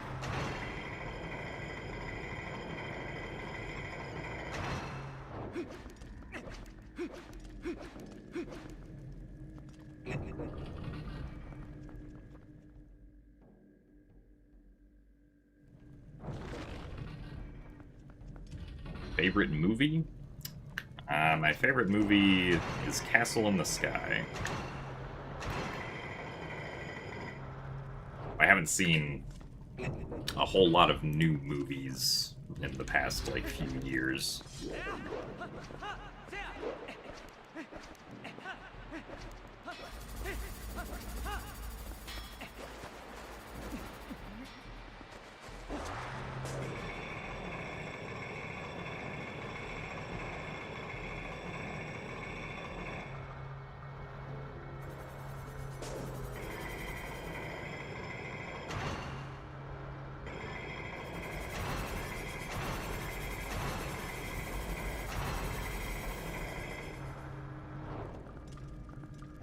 Also, thanks for the good luck, Bortles.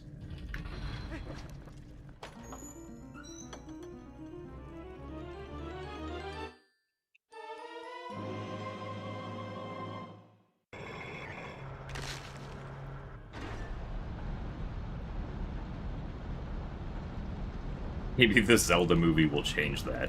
I would be shocked if the Zelda movie became my favorite movie of all time.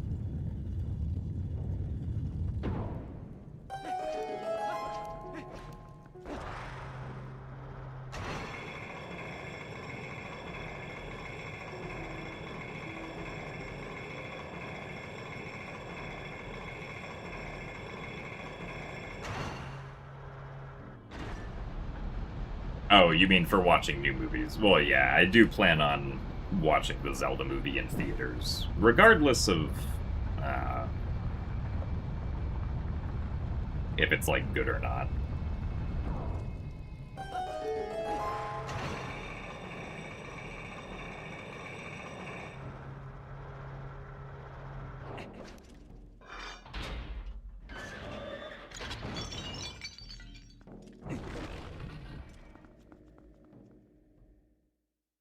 Yeah, I mean, given, like, at least what we've seen with the Mario movie, like, I would not be surprised if the Zelda movie isn't good, but it definitely has, like, potential to be good, I think. We'll simply just have to wait and see.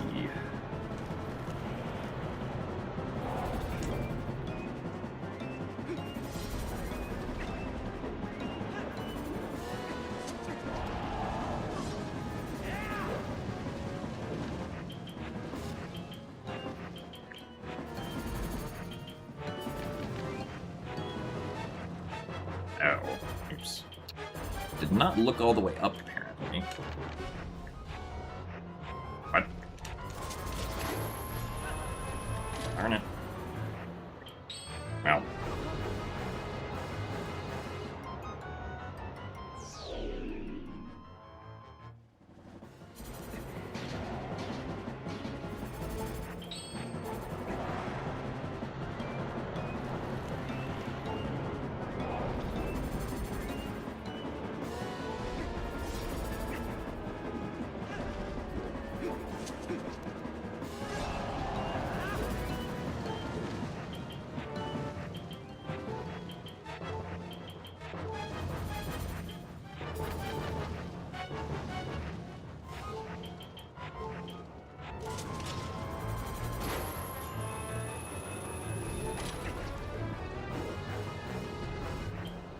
He's definitely going to turn enough here. Yeah. No, but he didn't turn enough for... Man. It's annoying.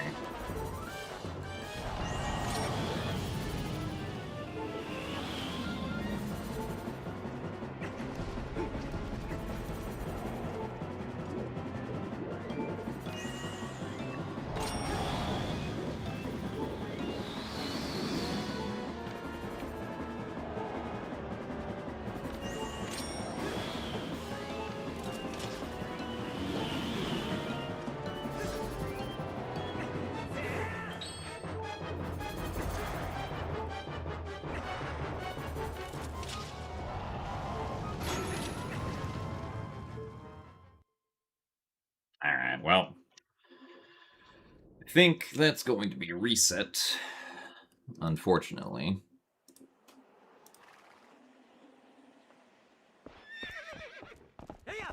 As far as I'm aware, I will not be making a cameo in the Zelda movie, no.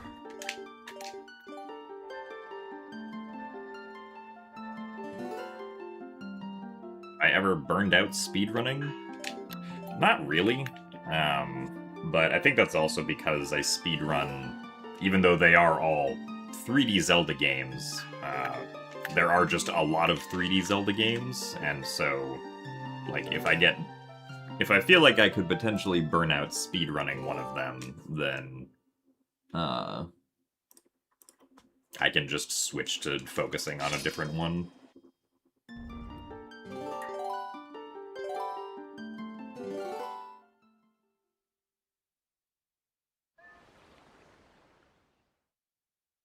Spinner frame perfect thing is so scary. I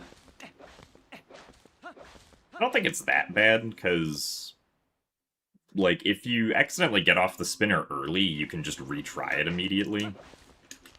And, at least for me, I feel like using the spinner for only a single frame isn't that difficult. So, like, I just try to time it with a slight caution on being earlier. Because if you're early, then you don't have to, like, do the entire setup again or anything.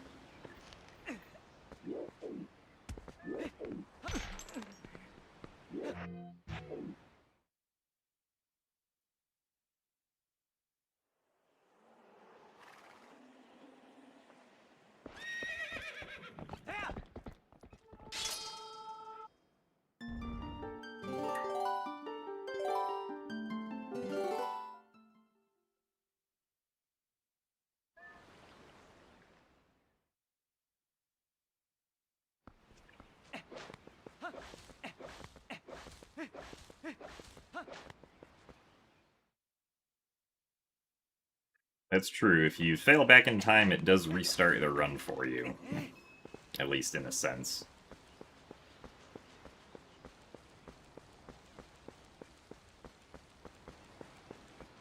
I guess it depends on how you fail it, but if you go for it and you're not on the right frame, then yeah.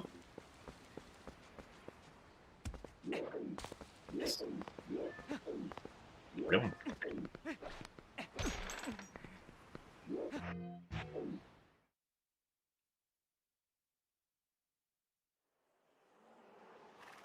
Kinda surprised that one didn't work.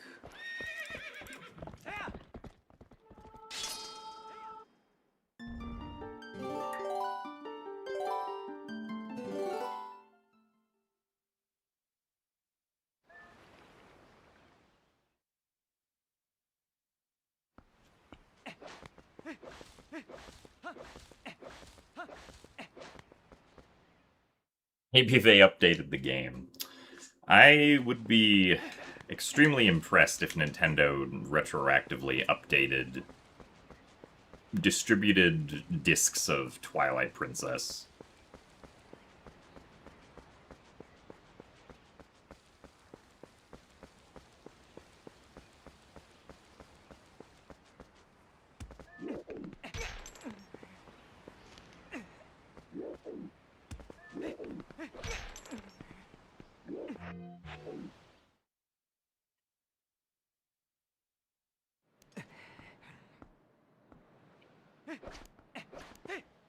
I did not notice my drive blinking to indicate an update, no.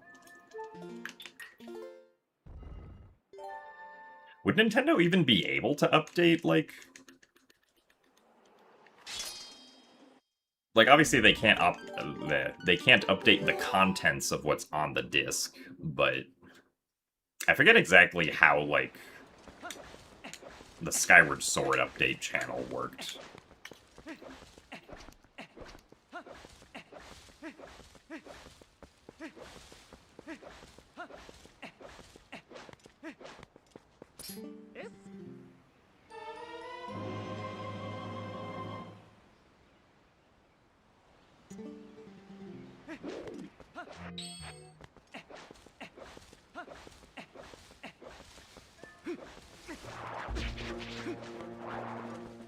Oh, okay, so I guess for the update channel to do anything, you had to have a save file that was, like, already broken, in a sense.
I mean, it makes sense if they, like, used a different app as a foundation just to already have the framework that they needed.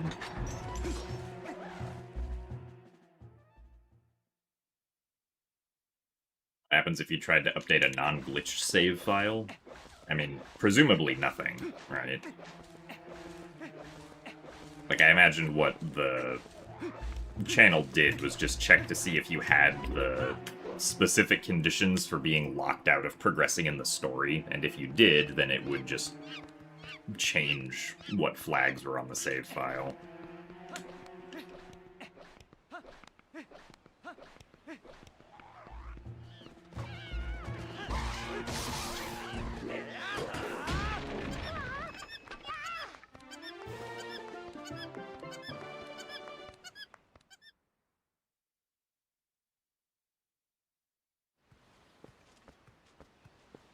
I wouldn't imagine anybody's tried to decomp the Skyward Sword update channel, no. It might be, like, dumped somewhere, but...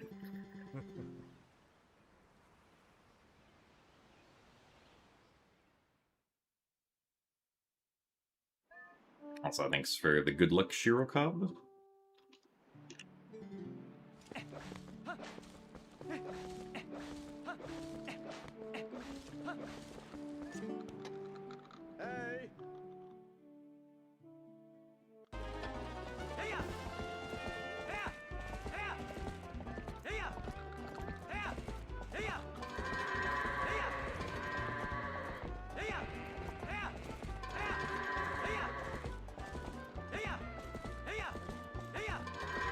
Oh, you were supposed to go this way, goats. There you go.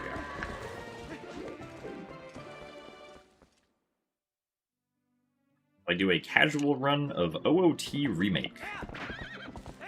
I mean, probably.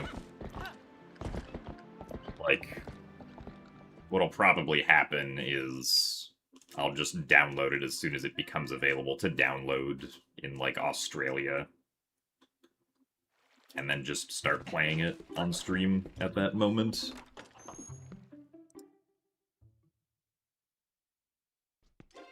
So thanks for the good luck, Mr. Walrus.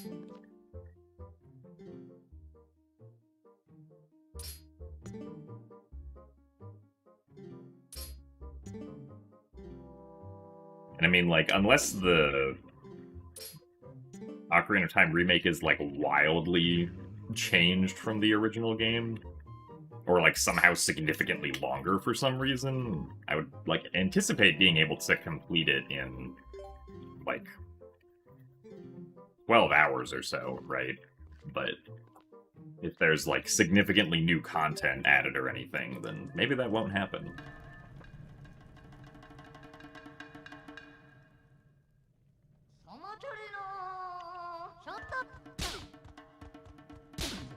Two slaps, and unfortunate.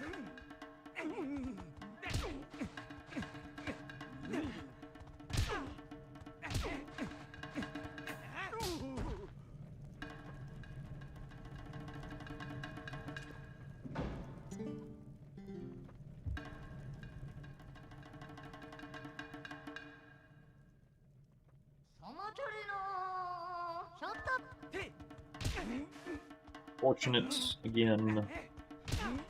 Worst RNG combo at the start.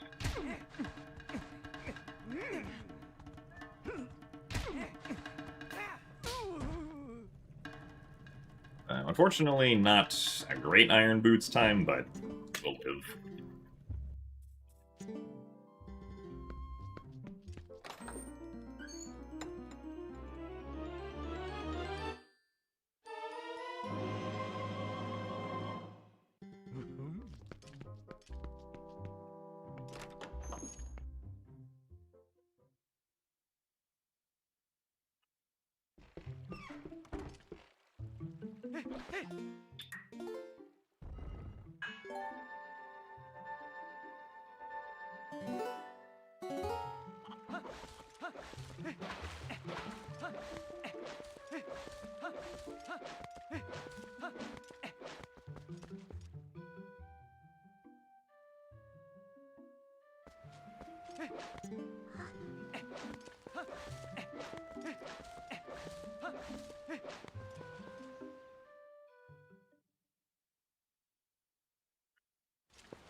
Finally done work.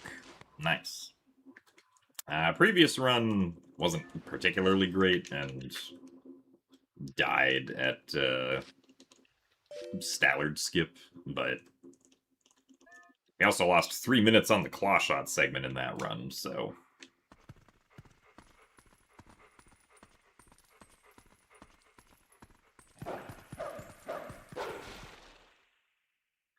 This one has an Iron Boots time that's not great, but is still acceptable for continuing a run with.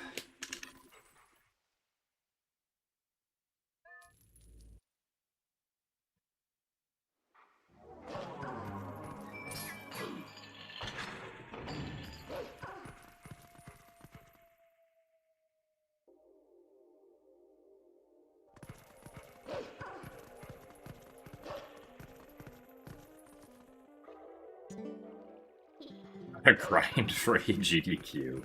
I guess that's one way of looking at it, huh?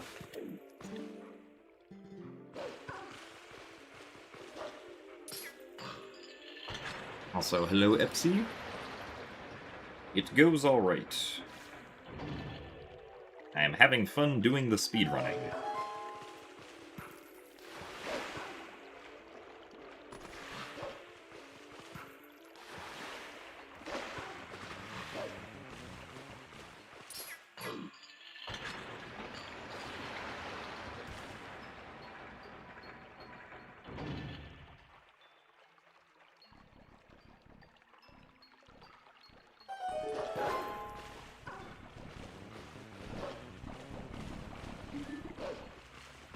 I was doing this category before GDQ.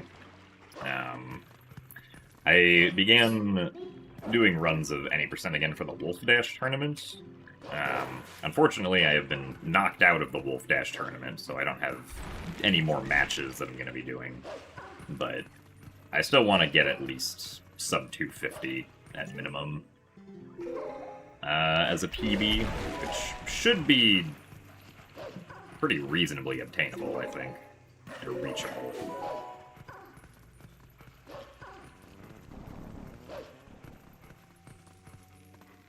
Can I re-enter under an assumed identity? I don't think so.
Alright, not too bad.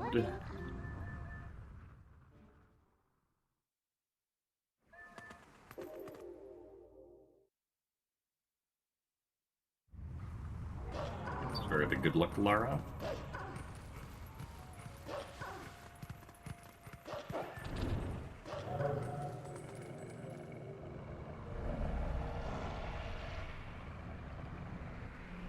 Oh yeah, no, well, I mean, I did have a lot of fun doing the SGDQ run. Because playing Wind Waker Randomizer with your friends is fun. In my opinion, at least.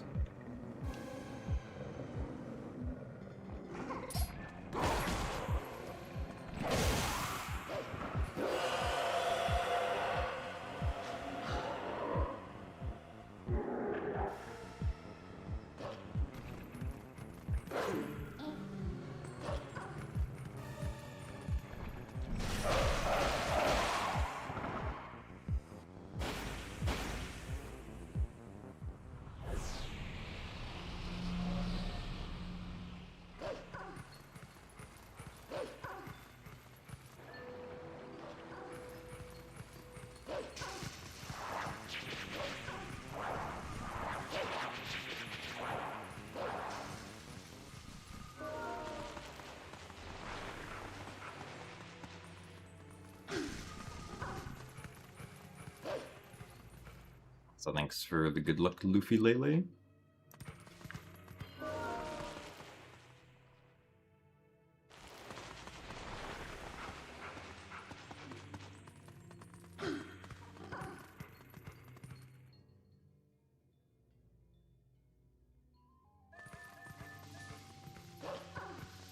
What was the hardest trick I learned?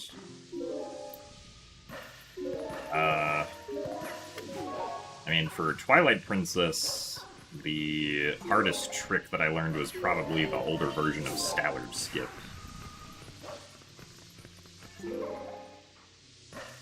Hardest trick that I've ever learned in speedrunning is probably manual super swimming in Wind Waker.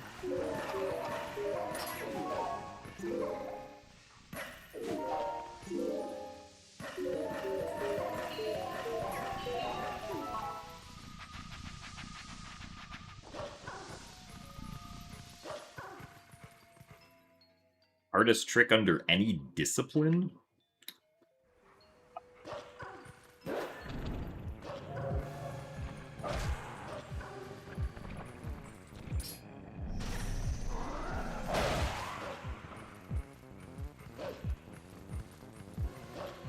I mean, I guess that would probably be whatever the hardest trick I ever learned in dancing or gymnastics was.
My favorite steam locomotive.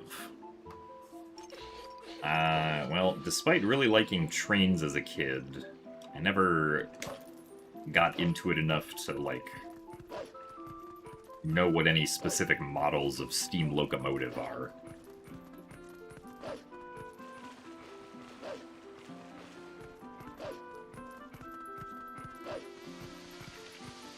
I had to give an answer as to what my favorite steam locomotive was as a child, I probably would have said Thomas the Tank Engine.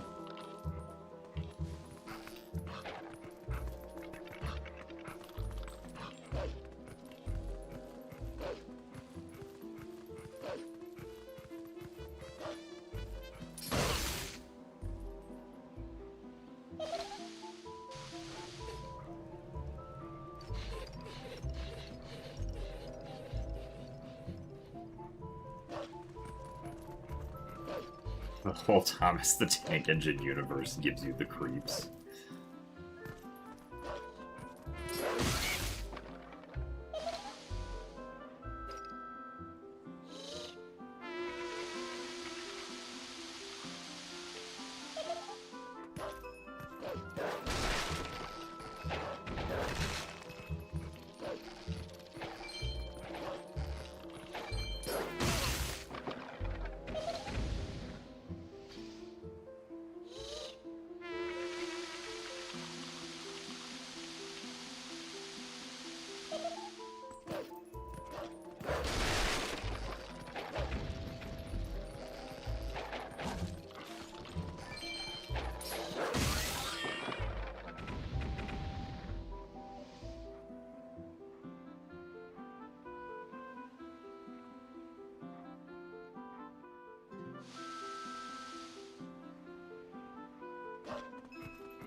Daughter flushed her Thomas toy down the toilet and it ruined the toilet, so you kind of have a grudge against that tank engine. Well, I guess that's understandable.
I know that the floor in the minigame is the actual floor of the map, and when the floor is normal, it's actually an actor. I mean, that would make sense. Since if the floor...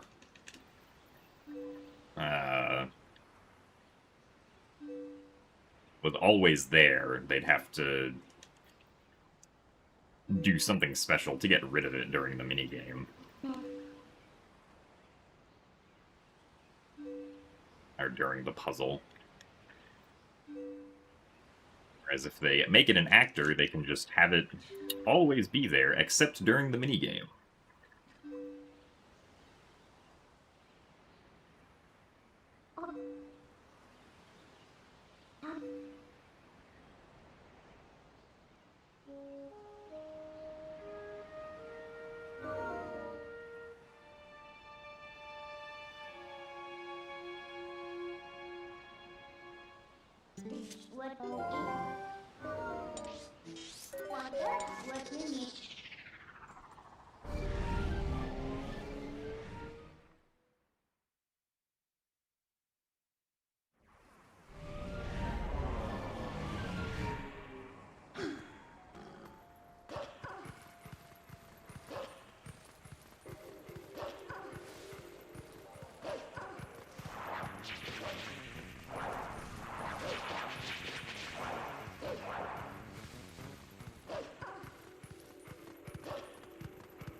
Ow,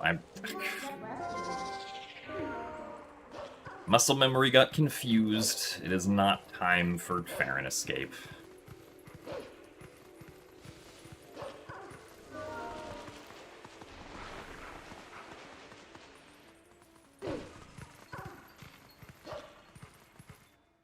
That's very silly.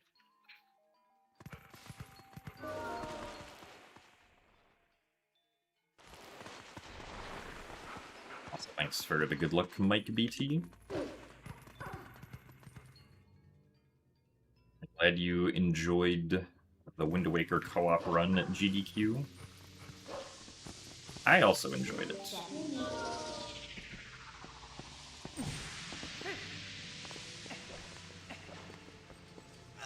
Really?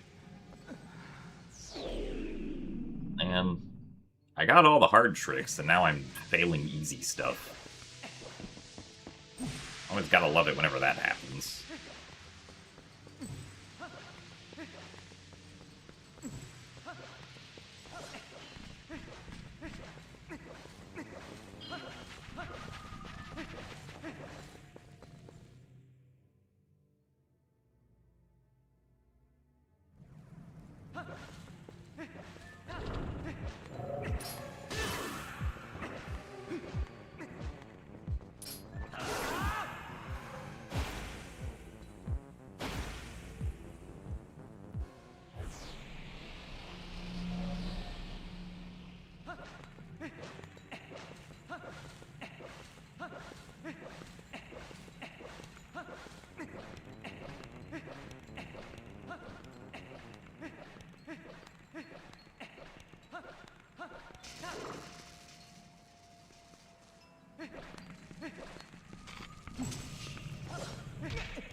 Yeah, back in time there is just to set the boss flag for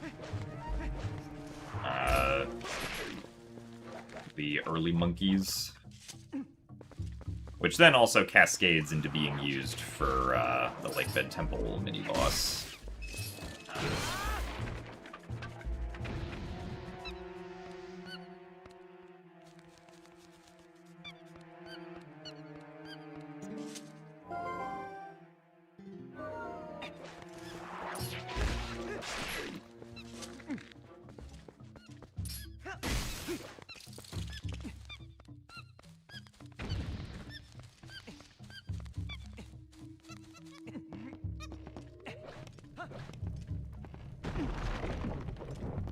Well, so the boss flag is also something that is just... like, it just also gets used in Lakebed Temple. Because we set it to, like, some high value here in Forest Temple that's, like, usually more than 20 or so. And the... like, early monkeys getting triggered only subtracts 4 from the value, so the boss flag value is, like, still active right now, right? It's just 4 less than it was before.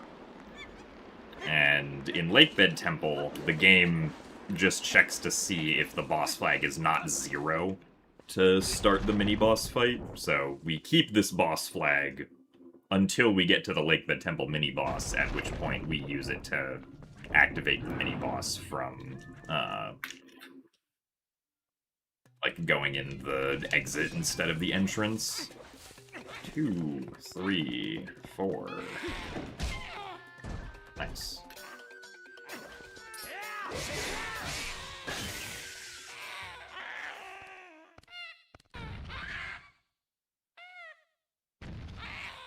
You're obsessed with your pop hit game. I mean, the one round that I played of it was pretty fun.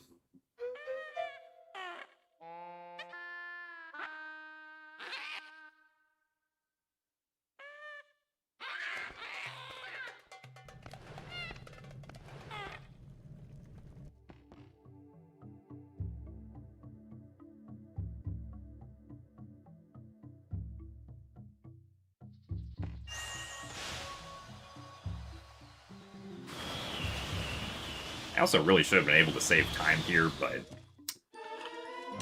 unfortunately, I jumped the gun on doing Farron Escape before getting Boomerang. Which is not too surprising, because I've made that mistake before since we warped back to South Farron Woods while in Twilight a lot. The GDQ that was me and Linkus running Wind Waker Randomizer was GDQX 2019.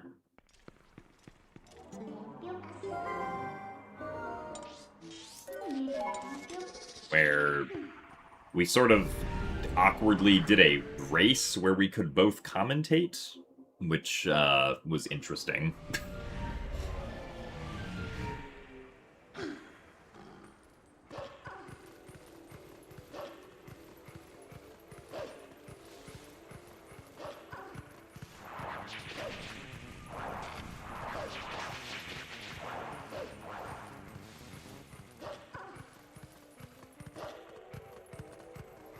Am I married to Linkus, or are we just good friends? I am not married to Linkus, last I checked, because I believe Linkus has a wife, who is not me. But I would say that Linkus and I are, like, friendly acquaintances. I don't know if I would really describe us as, like, friends, since we don't really ever just, like, hang out with each other or anything like that. Usually anything we do together is just, like, content related.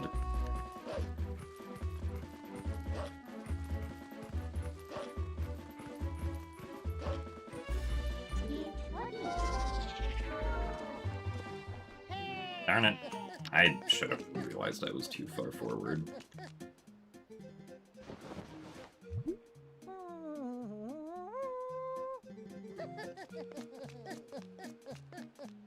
Well, I guess we're getting a visit from the mailman.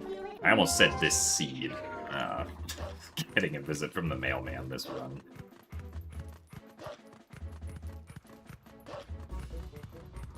Now that's interesting, Acacia, because usually GDQX is not people's first exposure to a GDQ event, but I guess if, like, you found the run on, like, Linkus's channel or on my channel, that would make some sense.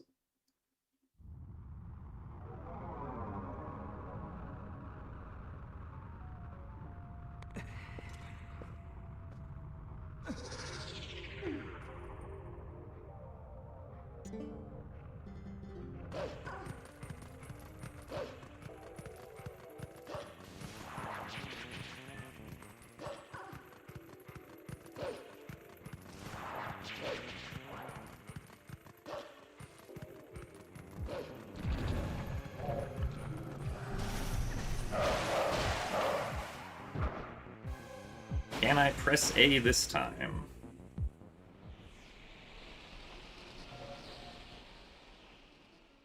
Ow. That was probably too late.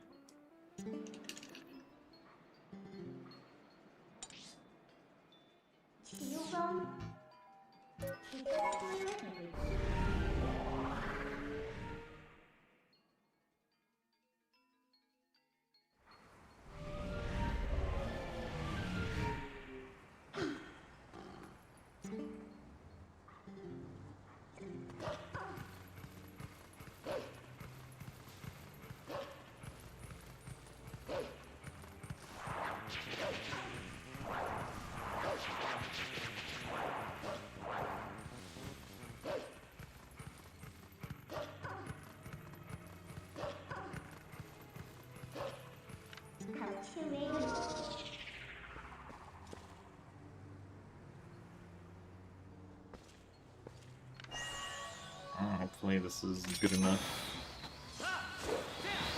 Okay.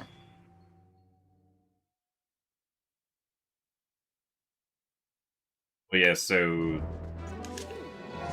I mean, I would say that GDQX is, like, a normal event, but, like, it's not one of the big, like, biannual marathons that GDQ does. But, like, it's still an event that has, like, the GDQ feel in that, you know, it's a live event on a stage that is raising money for a specific charity. It's just somewhat smaller in scale because it happens as part of TwitchCon.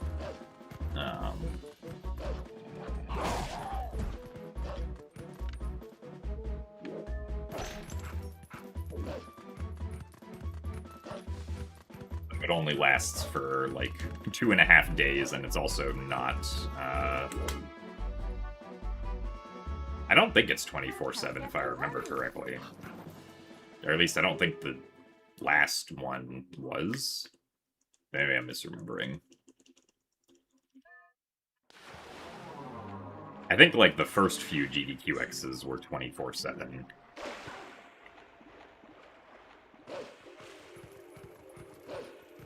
Did I ever meet Smosh? I don't think so.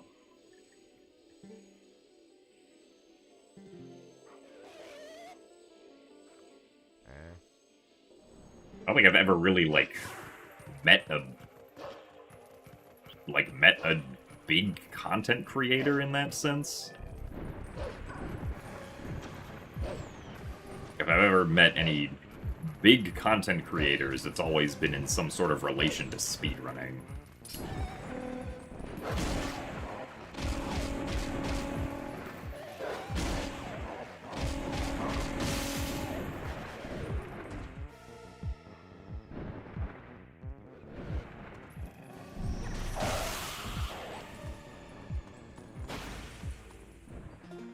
Oh, come on.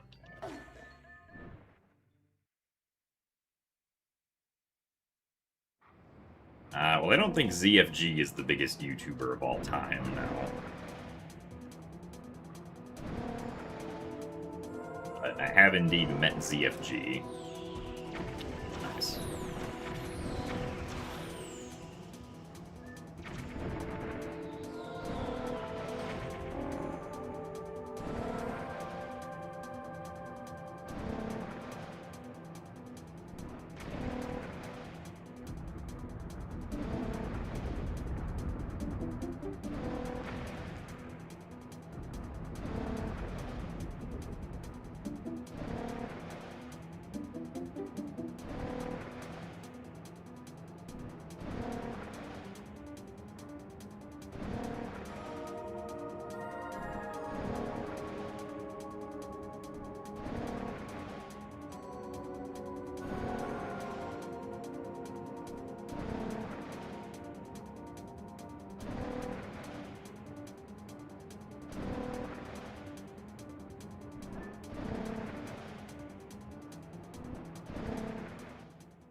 That loading zone is indeed very huge.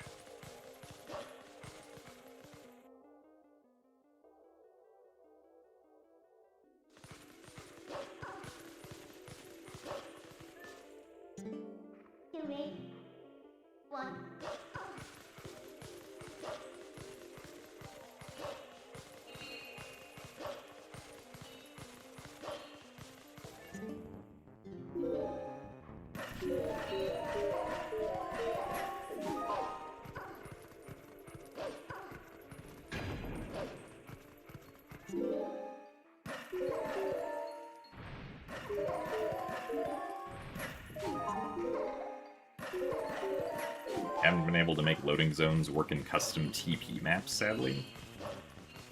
I mean, isn't a loading zone just a scene change object? At least that's what I thought loading zones were generally. Also,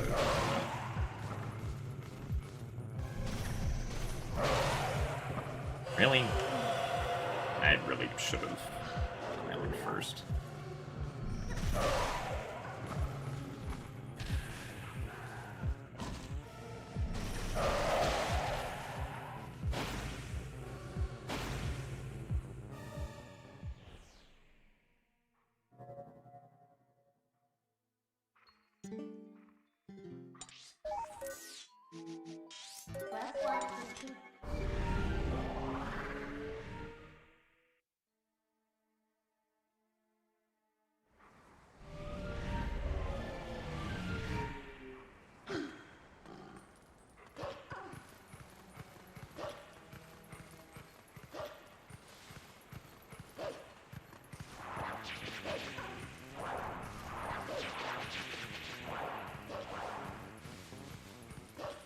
Spawning a loading zone and setting its destination just makes Link stand there and you get soft locked. Oh.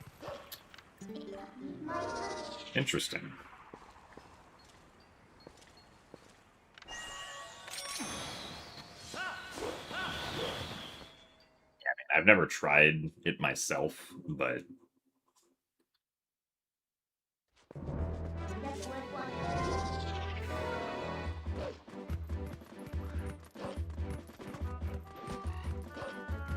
you could probably look through the decomp to see like what the game is doing when Link touches a loading zone.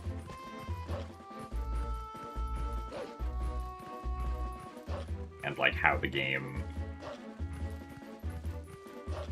goes through the process of actually beginning to load the next area.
tomorrow you're graduating and you're here. Nice. Congrats on your graduation tomorrow.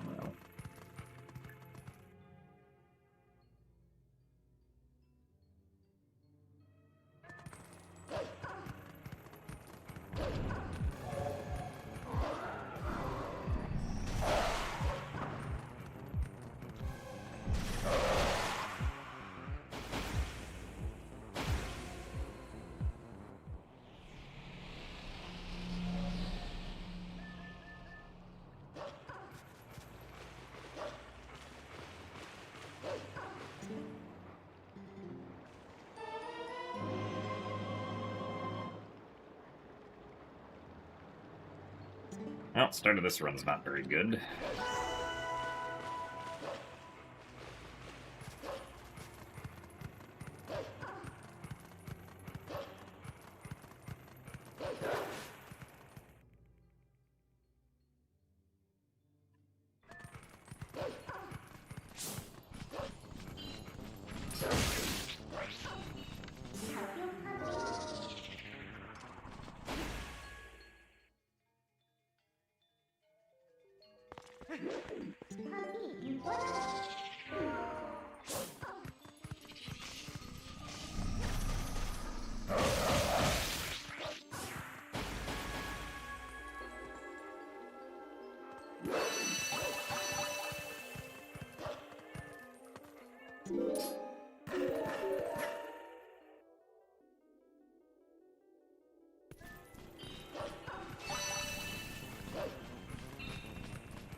Hello, Noman.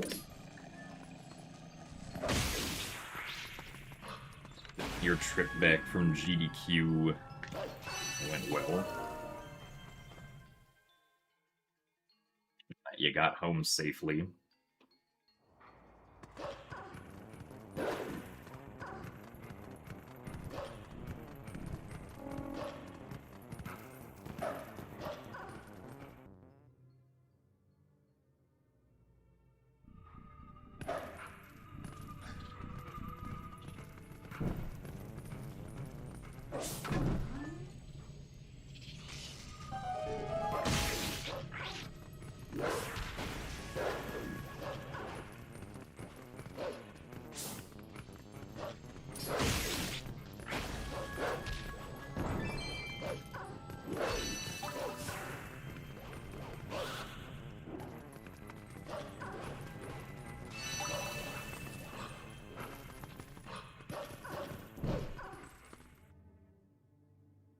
You stayed up all night for your flight. Yeah. That's kind of what I ended up doing also.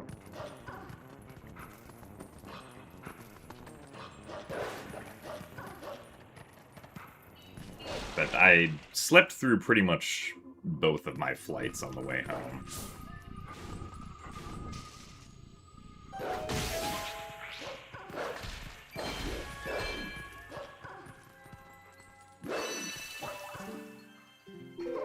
And I did a stream followed by essentially sleeping for 10 more hours.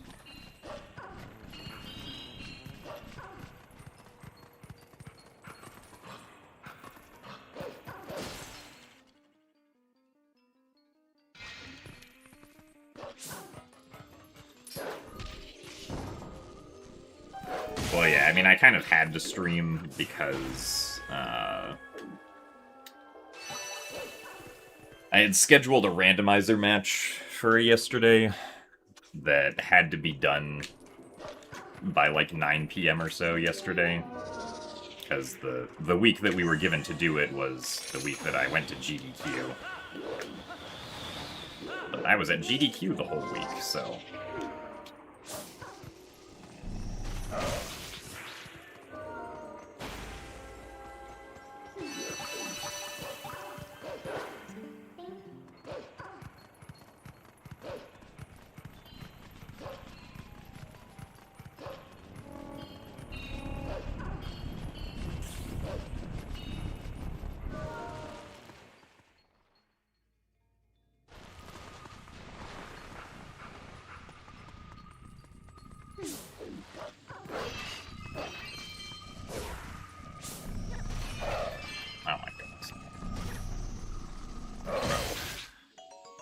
Nice.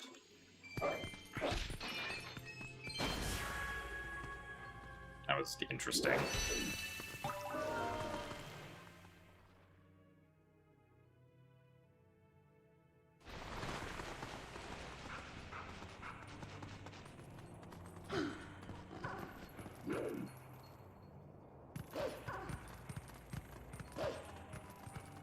But yeah, like, on the first of my flights back, I was like so conked out that I didn't wake up until like the person sitting next to me on the plane woke me up to tell me that like we had to get off because everyone else in front of us had already deboarded the plane. I was like, oh wow, I really slipped through that one.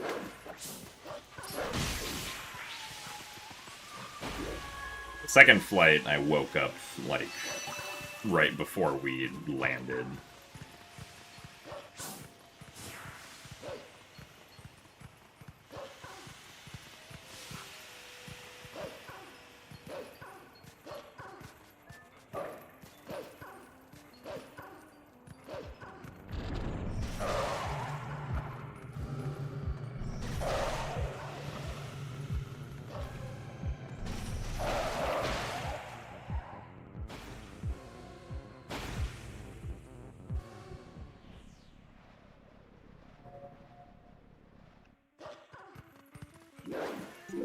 Oops, ow.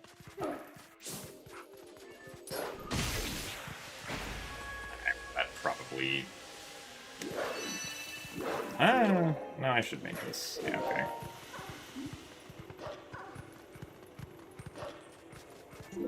I mean, I guess I basically just was sedated.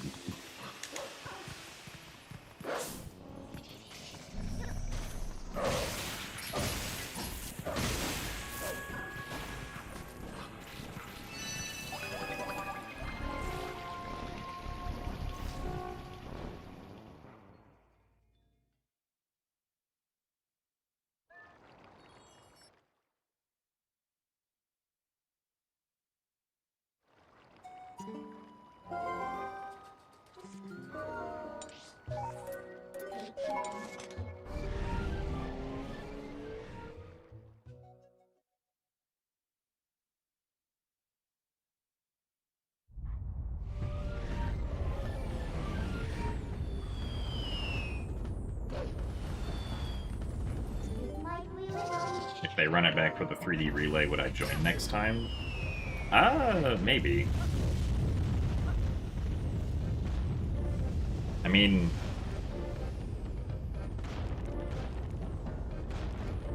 I guess, like, realistically, it would only make sense for me to do either Wind Waker, Twilight Princess, or Skyward Sword.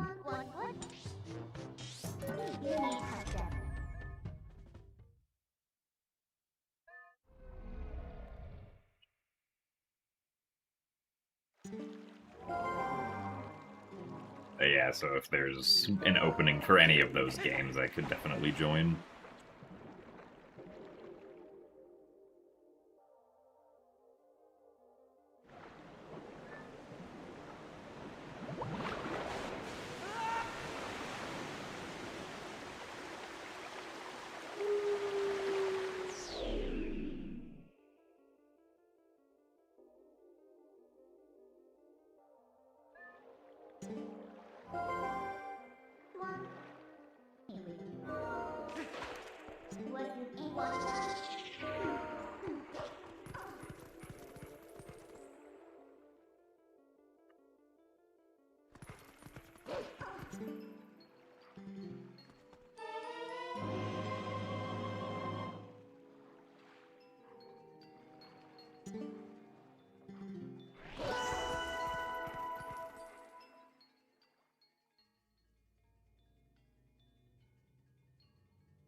Thanks for the good luck, Silver Skinner.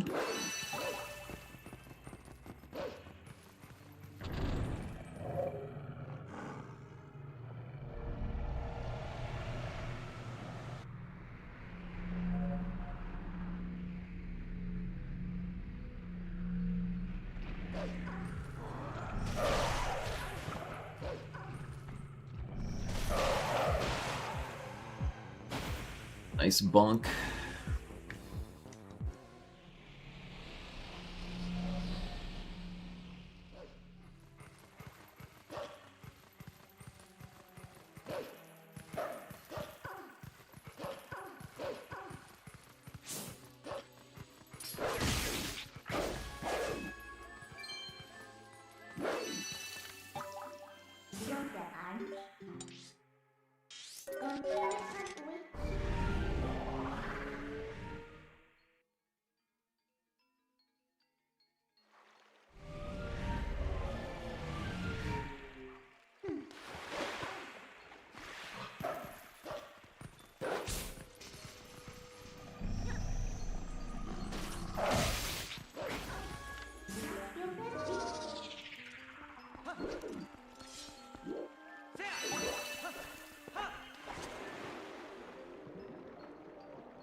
Alright, good waterfall side hop.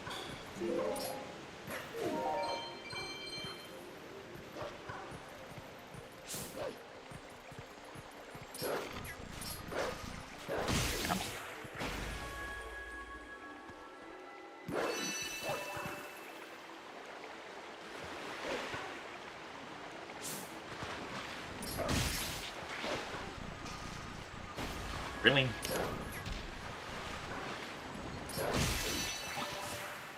Silly. Wolflink once again decided that he did not need to climb onto the lily pad.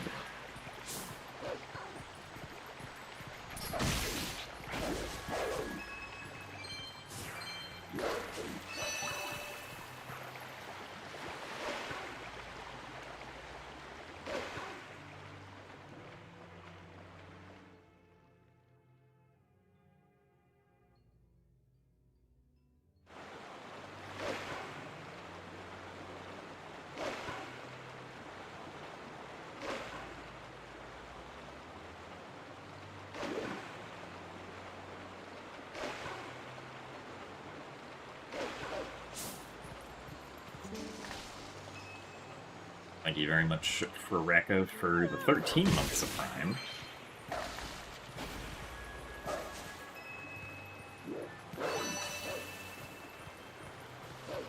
Appreciate the continued support of over 1 year.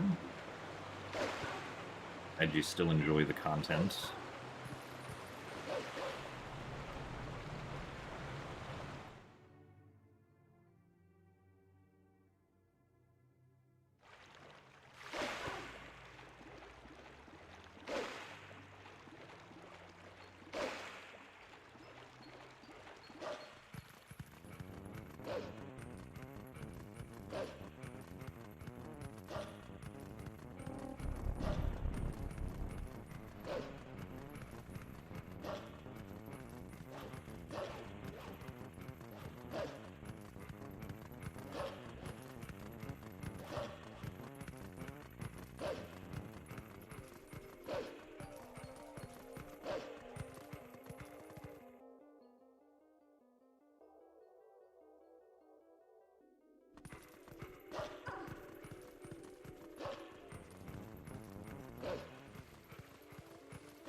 So thank you very much, LozPlayer89, for the 42 months of Prime.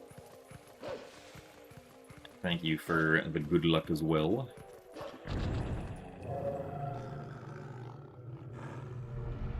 Do appreciate the 3.5 years. I will certainly need the good luck.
Worried I was gonna get hit there with the angle that we had. Or at least the angle the boss bug was coming down with.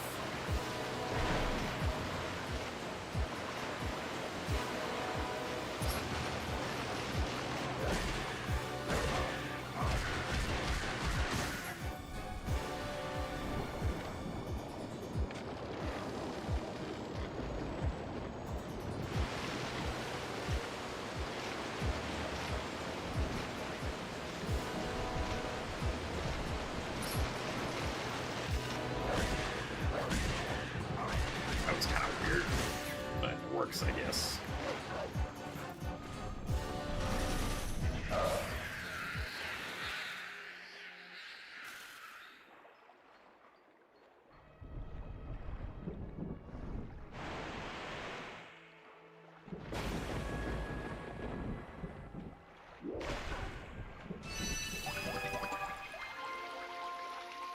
Alright, well, only 9 seconds behind, I suppose. Hopefully we don't lose 3 minutes on the way to Clawshot this time.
Alright, let's try not to die this time.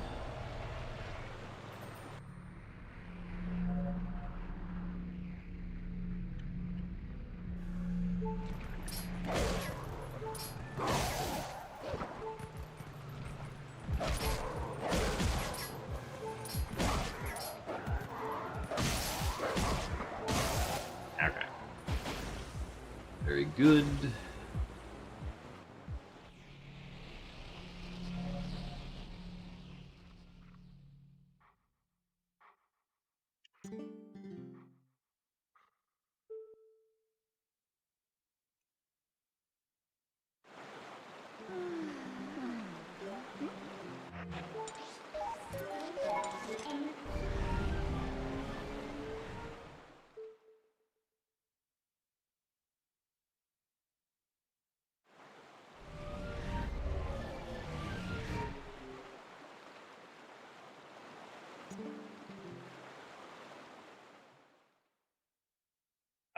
I believe City in the Sky Small Key Skip was done RTA during GDQ.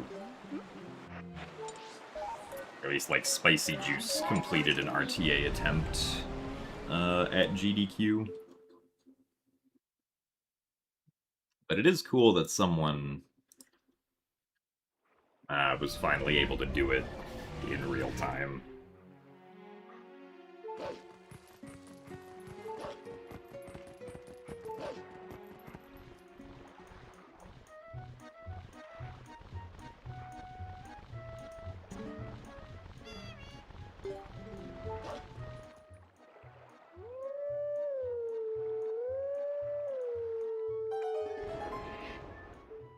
Unless the implication right now is that, like, someone did it in a run for, like, low percent or something.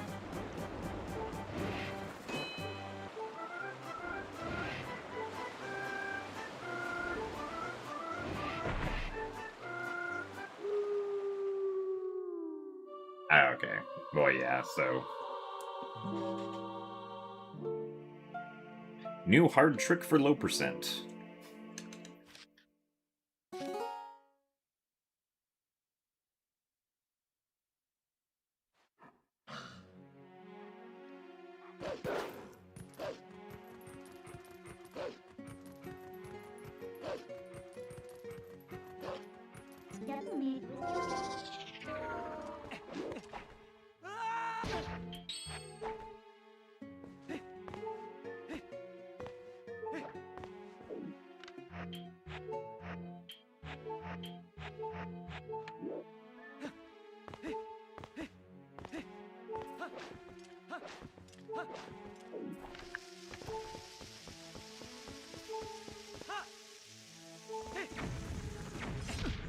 Really? Did that not even blow up the rock? It didn't.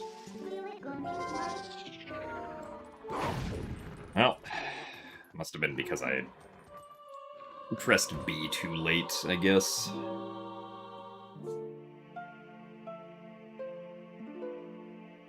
Well, this stinks.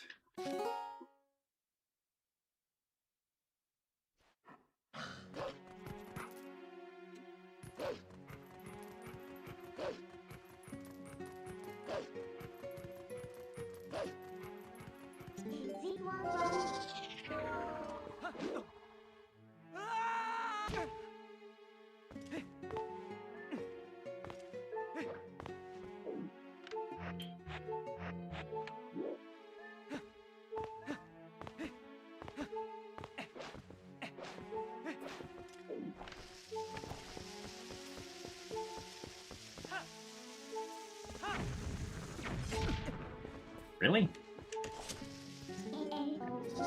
Pretty sure I'm not too early on this. Forgetting what the mistakes, or what the mistake outcomes are.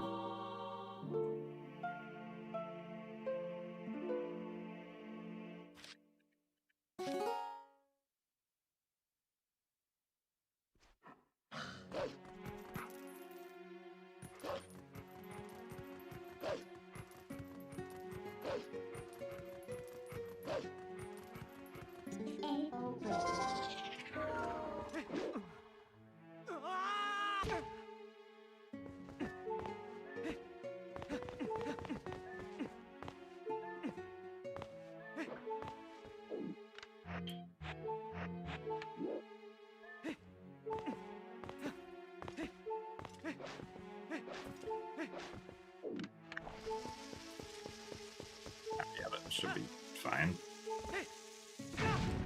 Oh. Well.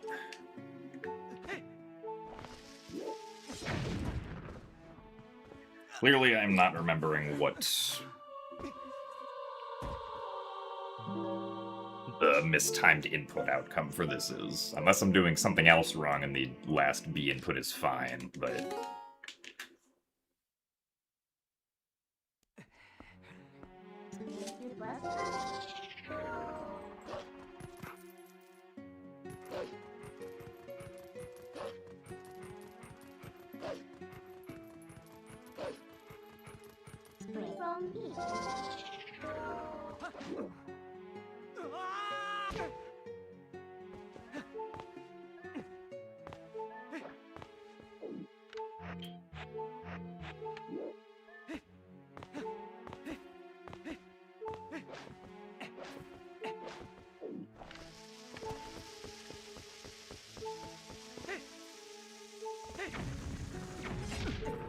Oh.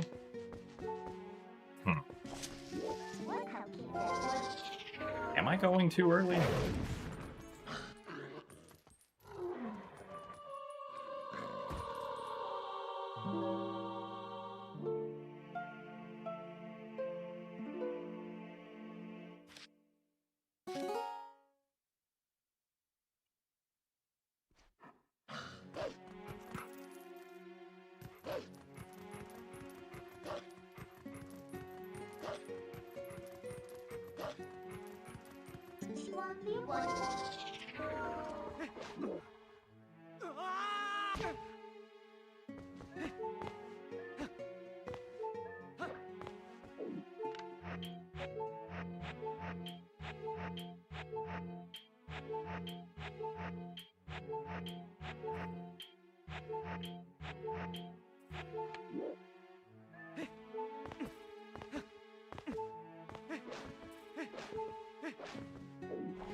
Okay, that definitely was not the right angle somehow.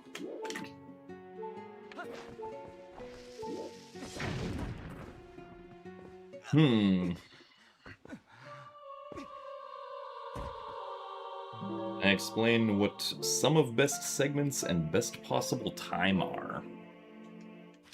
Well, sum of best segments is the sum of all of my best segments. So basically, all of the best times that I have for each segment get, like, added together for a theoretical best time that I can get.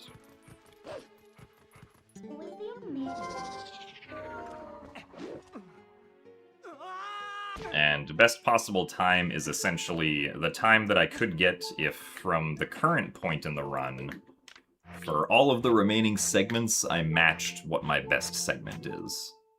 So it's kind of like sum of best segments from where we currently are.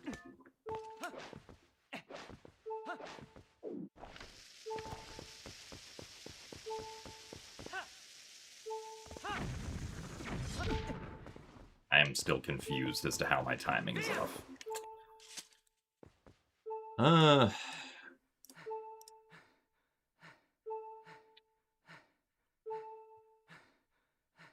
Is there an explanation on ZSR about what it looks like if timing is off?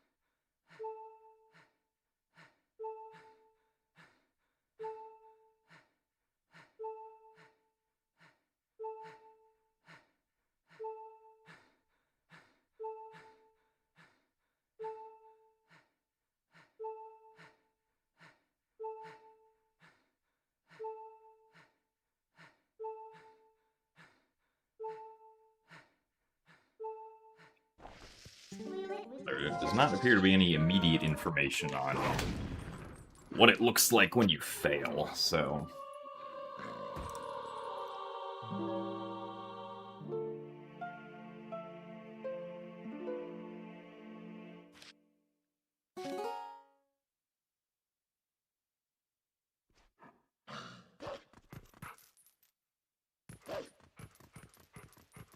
So, thank you very much, Miri, for the 63 months of Tier 1.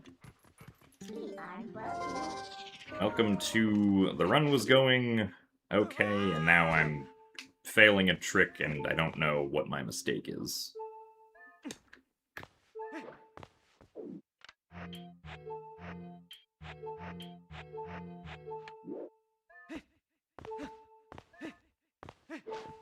Ow. Okay, well, I know what my mistake that time was. I'm supposed to side hop 4 times, and I accidentally side hopped 3.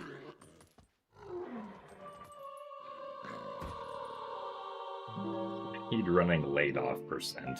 Ah, well, I am sorry if that is the case.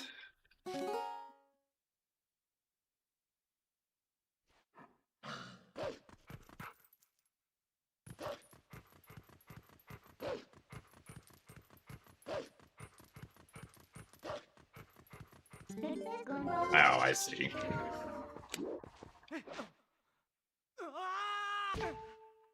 Good that you were not laid off.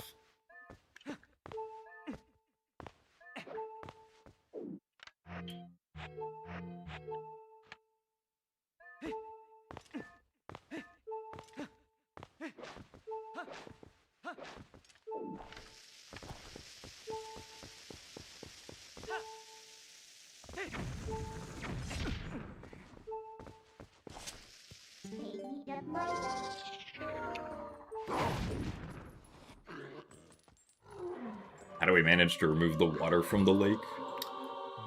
So basically, we spawned on a layer of the map that just doesn't have the water, because the water in Lake Hylia is not just always loaded when you load Lake Hylia. And I believe the reason for that is because, like, the water has 2 different levels, because there's the water before, like, you break the ice in Zora's domain, and then there's the water after you break the ice in Zora's domain, and those are different water actors.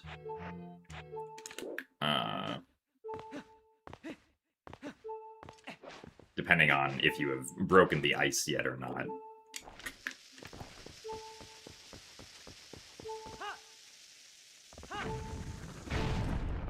Okay, I feel like the mistake had to have been that I was going too early, but that somehow feels wrong. Or like I feel very surprised if my mistake was that I was going too early.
Wait, this is fine. Oh. Help if...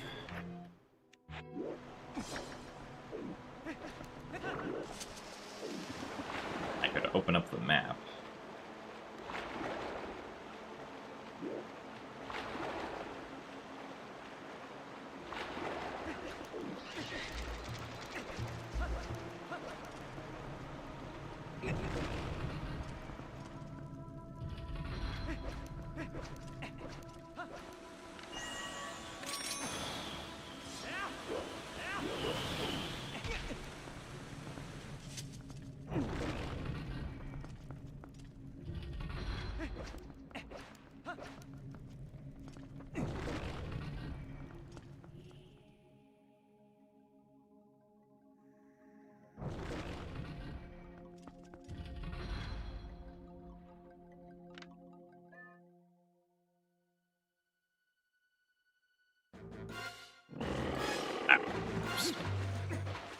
Also just kind of forgot to do the bomb strategy.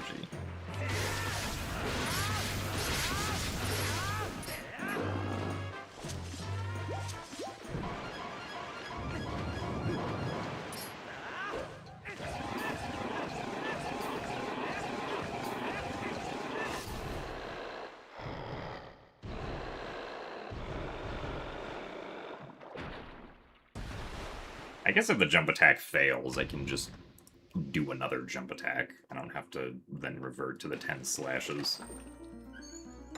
Since the damage timer hasn't started yet. Alright, well, I don't think PB is going to happen this run. Though, unfortunately, I think that will just be it for today. Thank you guys all for watching. Yeah, ideally we don't lose insane amounts of time on the claw shot segment. We'll probably do more attempts on Wednesday, so... yeah, that's basically the plan moving forward for now.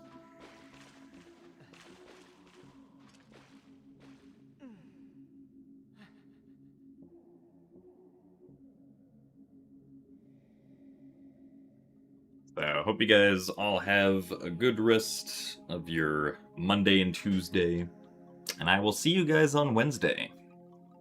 Goodbye.